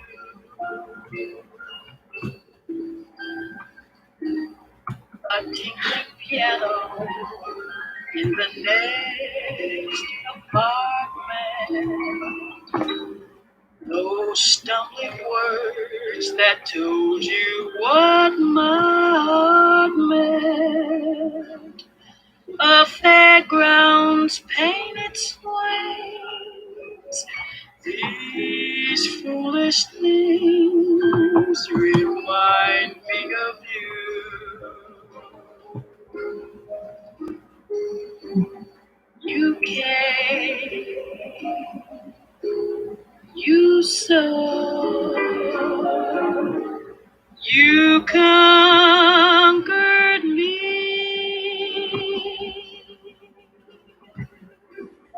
When you did that to me, I knew somehow this had to be. The winds of March that make my heart a dancer. A telephone that rings, but who's to answer? Oh, how the ghost of you clings. These foolish things remind me of you. First daffodils and long excited cables and candlelights on little corner tables. And still my heart has wings. These foolish things remind me of you. The park at evening when the bell has sounded. The Ile de France with all the girls around it. The beauty that is spring. These foolish things remind me of you. How strange, how sweet. to find you still. These things are dear to me. They seem to bring you near to me. The sigh of midnight trains in empty stations, silk stockings thrown aside, dance invitations. Oh, how the ghost of you clings. These foolish things remind me of you. Gardenia perfume lingering on a pillow. Wild strawberries, only 7 francs a kilo. And still my heart has wings. These foolish things remind me of you. The smile of Garbo and the scent of roses. The waiter's whistling as the last bar closes. The song that Crosby sings. Boo, boo, boo, boo, boo, these foolish things remind me of you. How strange, how sweet to find you still. These things are dear to me. They seem to bring you near to me. The scent of smoldering leaves, the wail of steamers, 2 lovers on the street who walk like dreamers. Oh, how the ghost of you cling. These foolish things remind me of you.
Mm.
It was about the third week into Kathy's weight loss battle where things really started to go downhill.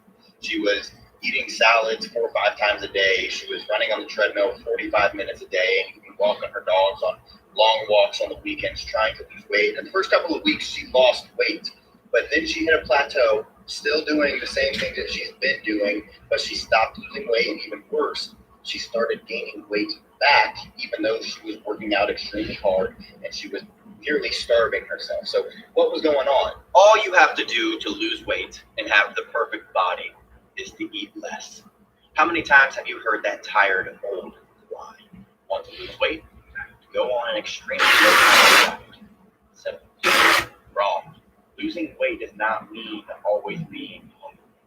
Losing weight does not mean salads 3 times a day. And before you slam me with the whole, that's easy for you to say, this isn't about me. This is about the thousands of people worldwide that I've been fortunate enough to be able to help with their weight loss goals, allow you to eat real food all day long, yet still lose weight faster than you ever have. Now, you can think that I'm being a little too harsh, but please know that I need to break through to you because I want to help you. Okay, quick exercise. Place your hands on your stomach right now. Come on, let's do this. Place your hands on your stomach. Now, where is most of the fat located? Is it on your front? Is it on the side? Maybe your back? Grab the belly fat. Is it a pinch or can you grab some fat?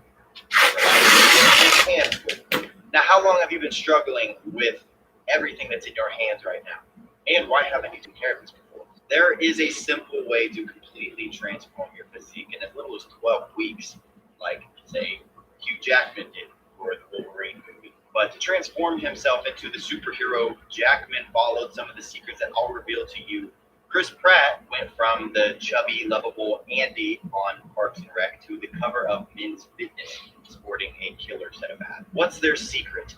They ruthlessly cut through the fluff and the BS. They have zero time because their next film role is starting in just a few weeks. So they can't waste time on the wrong program. Is fruit bad for your diet? You should know that the advice to eat plenty of fruits and vegetables is gravely wrong. This is exactly where many diet books and trainers and dietitians run into trouble. They recommend eating fruit because of these benefits, but they completely ignore fructose. Is fructose good for you? That answer is unfortunately complicated. There's no doubt that fruits offer a slew of health benefits, vitamins, minerals, fiber, and phytonutrients. But the fructose complicates the issue for women. Well, guess what? These same rules apply to a lot of vegetables as well. And I know it's enough to make your head spin. How can you possibly know which fruits to eat, how often, and how much? The truth is, when people say that they're going to get in shape, they do 2 things. They tell me if this sounds familiar to you. One, they start eating less because the only way to lose weight is to burn off more calories than you consume. That's just science. And 2, they start doing more cardio.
Wait, do you really think you're gonna learn how to trade watching YouTube videos? You traitor. Mary Magdalene has been a symbol for Christian penitence for almost 2,000 years. She's often been confused with other women named Mary in the Bible, but Mary Magdalene was quite a unique character on her own. Here's the truth about Mary Magdalene. The image of Mary Magdalene most people have in their heads comes from centuries of misinformation.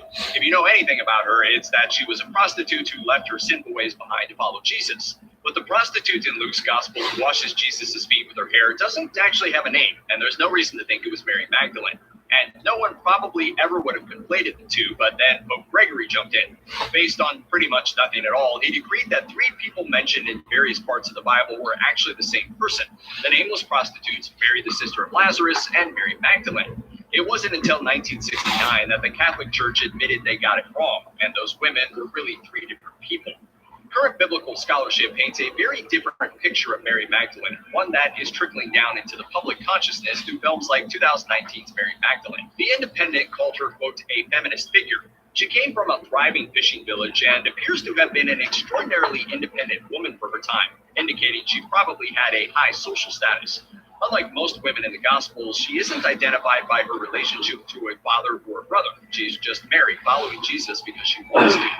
It's theorized she even had her own money and probably supported Jesus financially in some way.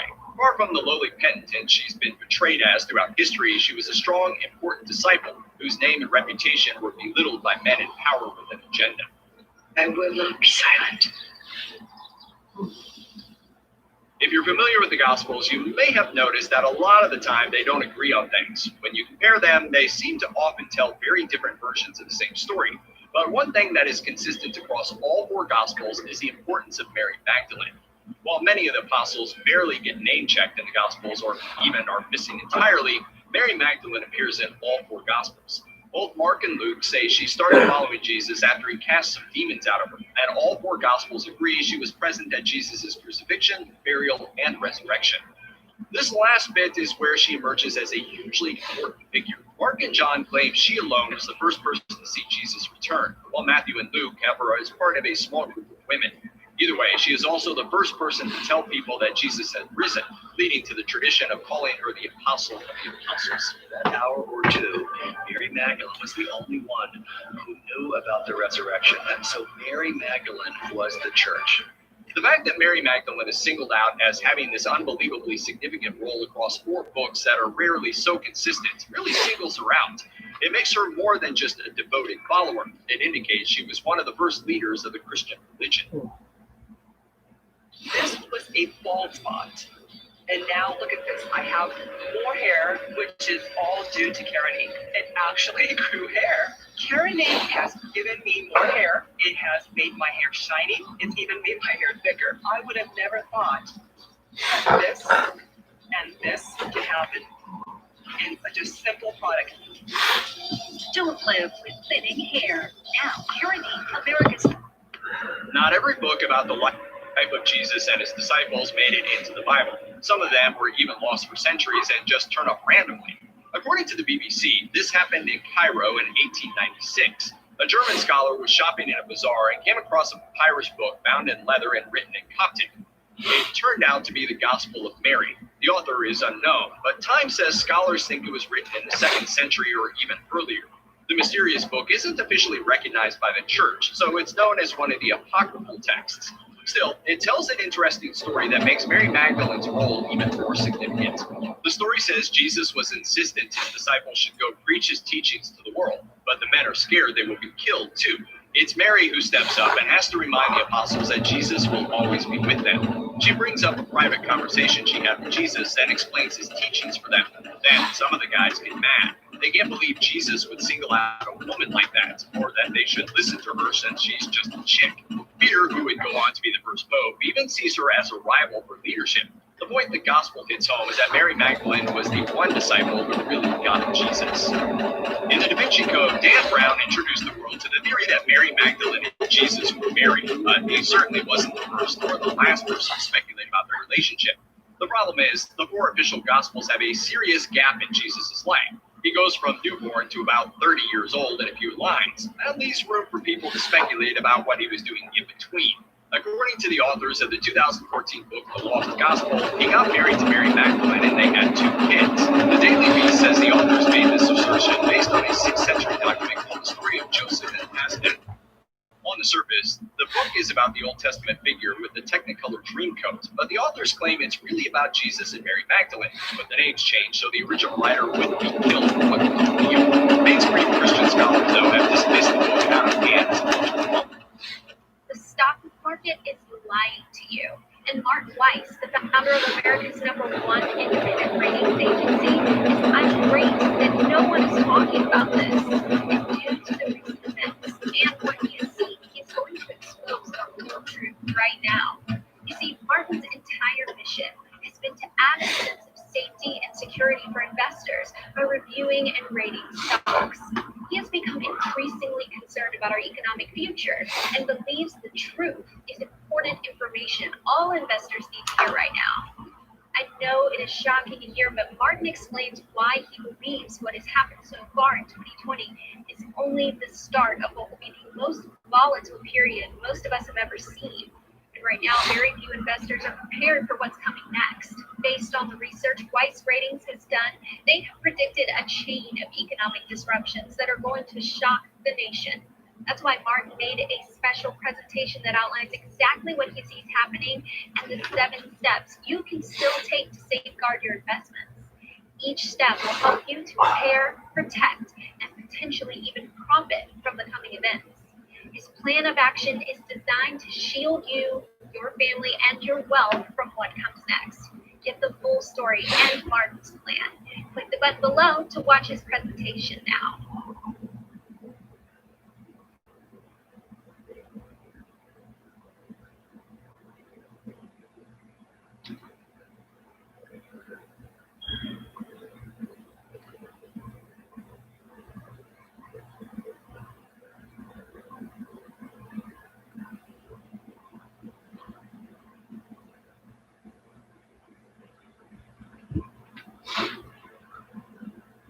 What if I told you you just need one trade once a week to take control of your money?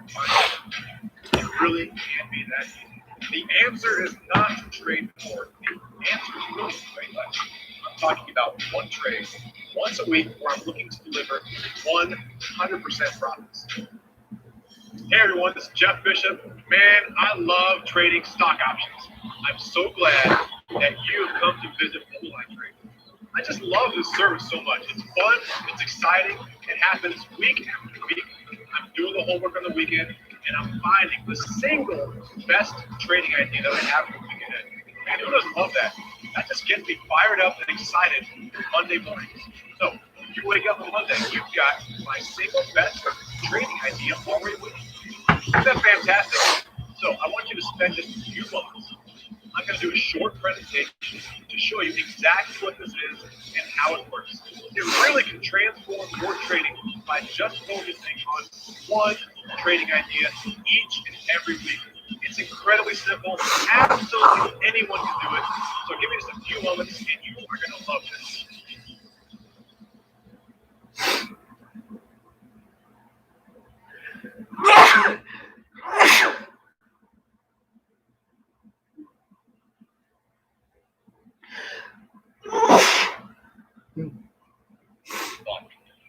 Leonardo da Vinci's fresco, The Last Supper, is a masterpiece. It's also given rise to some weird conspiracy theories about Mary Magdalene. All four of the Gospels include the story of Jesus' final meal, but none of them mention Mary Magdalene who's there, just like the apostles. In Leonardo's painting, the character to Jesus' right is John, caught mid-swoon after one of them would betray Christ. He has long hair and a very feminine face. This has led some people, most famously author Dan Brown, to believe it wasn't actually John, but Mary Magdalene. But Leonardo depicted lots of very effeminate-looking dudes in his other paintings and drawings. Pretty guys were a hallmark of his work. Plus, including Mary Magdalene would have been heresy at a time when the Catholic Church was on an international bender. Da Vinci would have been risking a lot for no real reason. He was an inventor and an artist, not someone running around trying to challenge church teachings. There's another theory Mary Magdalene is secretly in the Last Supper. The Telegraph says in 2007, an amateur scholar found her hidden figure by superimposing the fresco with its mirror image, then making them partially transparent. He says this reveals a woman, Mary Magdalene, holding a baby, but no one else seems to be buying it. Mary Magdalene was associated with hair for a long time because of the church's conflation of her and the nameless prostitute who washed Jesus' feet and then dried him with her hair.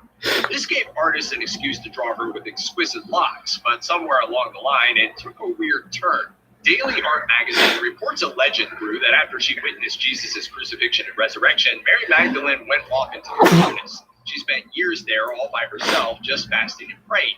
Obviously, she didn't have time to go shopping or even think about something as mundane and earthly as clothes, so eventually her clothes fell apart. In order to protect her modesty, God made her hair grow like crazy. Depending on which version you believe, this either meant her head hair grew crazy long, or that her whole body grew thick hair like a wolf lady. For hundreds of years, artists depicted her both ways. But this story also gets Mary Magdalene confused with a...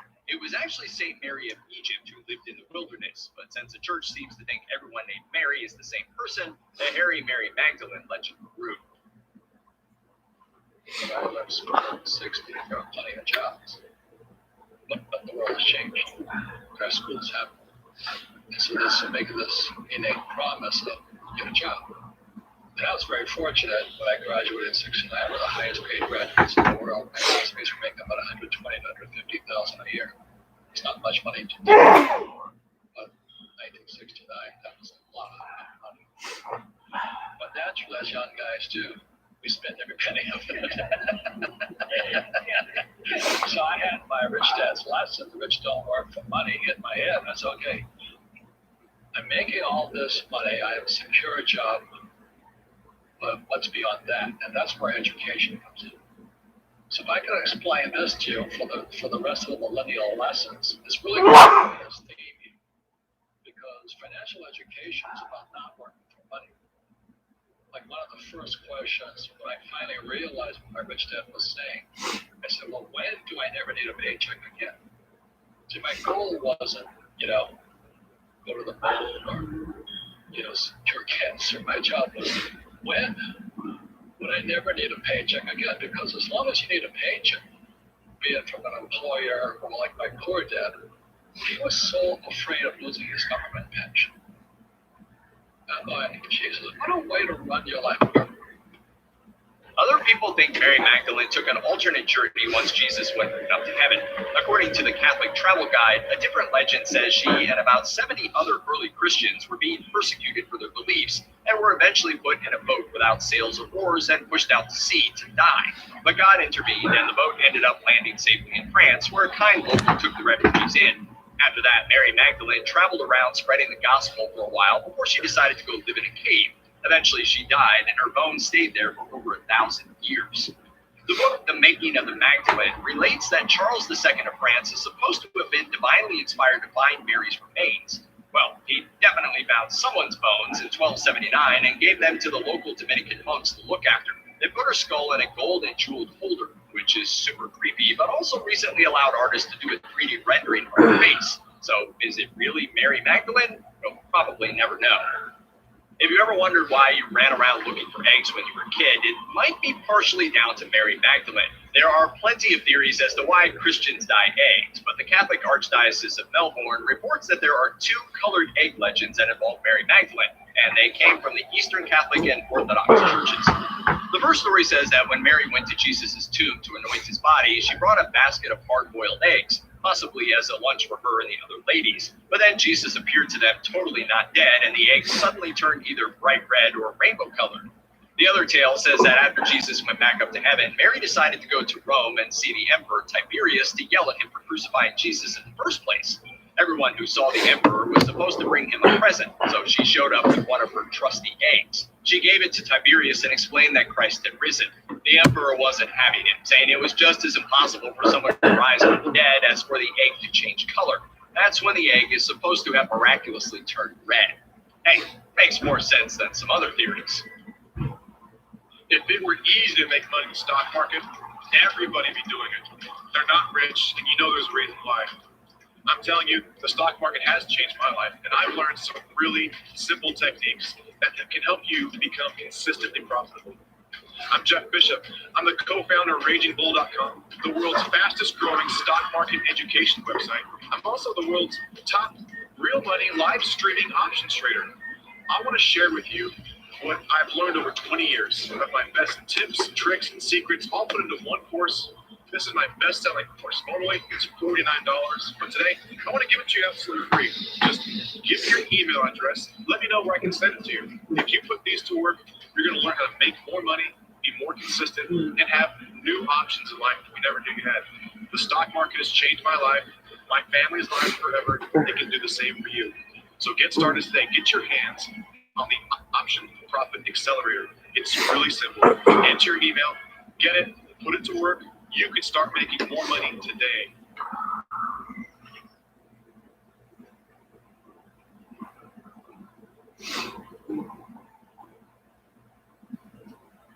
Cancer care can't wait. There are things that can. Screening and treatment for cancer isn't one of them. If you or someone you know has been diagnosed with cancer, please don't wait. The cancer experts at Memorial Sloan Kettering are here.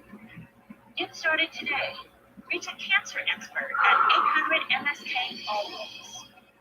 Memorial Sloan Kettering Cancer Center. We're always here. Always here. We're always here. And always will be.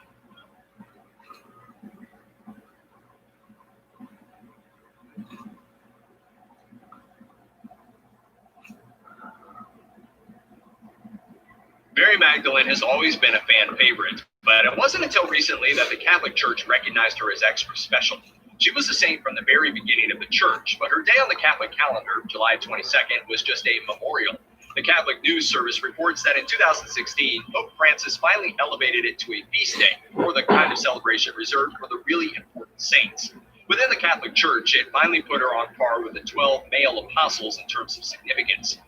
This was an official recognition of her role as the Apostle of Apostles. The Pope said she was a true and authentic evangelizer and called her out for her special place in Jesus' life, as well as her role in spreading the gospel after he was gone.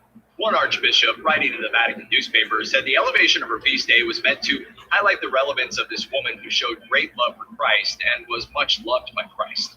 About time. Check out one of our newest videos right here, plus even more grunge videos about your favorite stuff are coming soon. Subscribe to our YouTube channel and hit the bell so you don't miss a single one.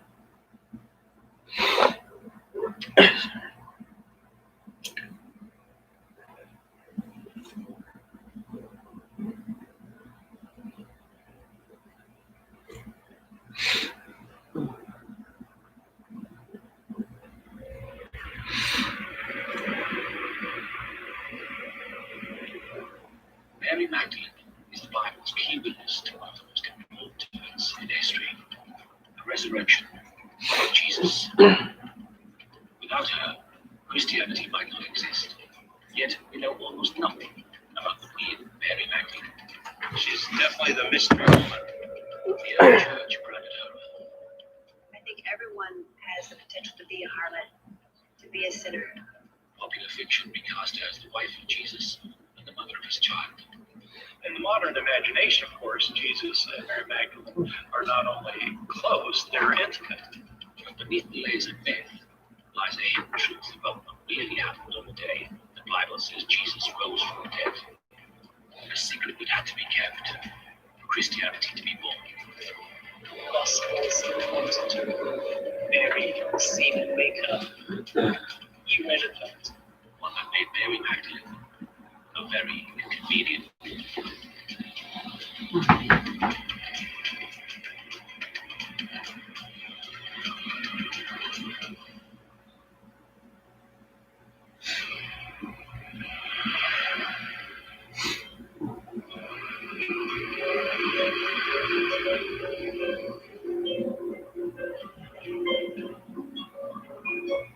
2,000 years after her death, Mary Magdalene's name is everywhere. Yet she remains the most mysterious woman in history. To some, she's a prostitute forgiven by Jesus, a sinner who became a saint. To others, she's the true Holy Grail. In the Bible's New Testament, she plays a starring role in the foundation of Christianity. Its Gospels give very little details about her, saying only that she came from Galilee, supported Jesus, and was once possessed by demons. The case of Mary Magdalene in the Gospels is just very, very odd that she just suddenly shows up in the earliest Gospel, the end of Mark, and she's at the cross. And all we're told is she's with this group of women who came from Galilee.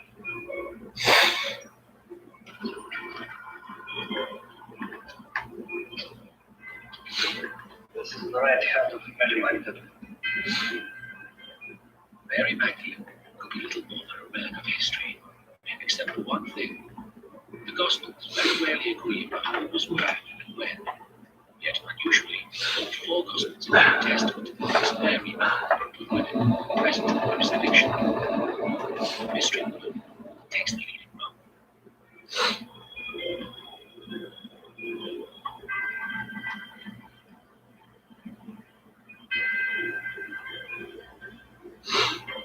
The most significant moment will be when she's with Christ on the cross. The other apostles left and fled because of her grave, and she stood by Christ. The veiled disciples in hiding. Only Jesus' female followers witness his execution. Mentioned first among them is Mary Magdalene.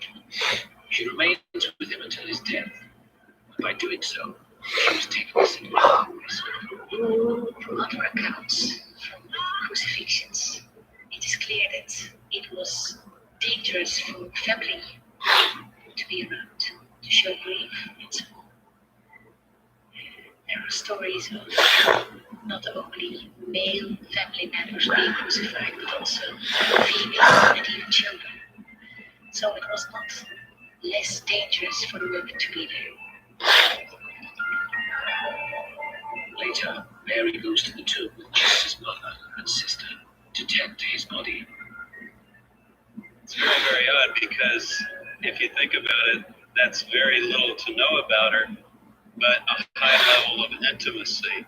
If she's with the mother of Jesus, the sister of Jesus, at the burial, washing and preparing and anointing the naked body of Jesus for the proper rites of burial, she's somehow very intimate and inside.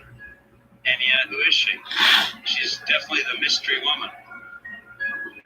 The Gospels of Matthew and John can all tell how Mary is the first to see the resurrected Jesus. This next picture depicts her seeing the resurrected Christ. This is the actual picture of when she doesn't really realize it's him. She thinks he's the gardener, and then all of a sudden he says, Mary, and she understands that's him, the teacher, her beloved.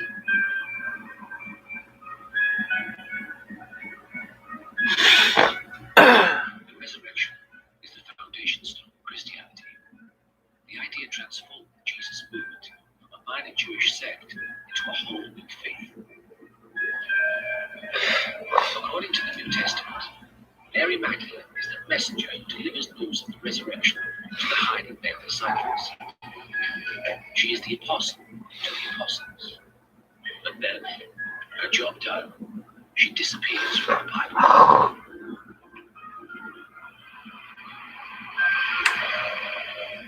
Well, the big mystery of the New Testament is why Mary plays such a slack role. The gospel writers obviously knew of her as a person who was significant for understanding the resurrection of Jesus. And we know that the early Christians told stories about companions of Jesus during his lifetime. And so the big question is, why didn't they tell more stories about Mary Magdalene? Post the resurrection, the gospel writers concentrate solely on the disciples. Mary Magdalene is swiftly forgotten. The early church have something to hide. In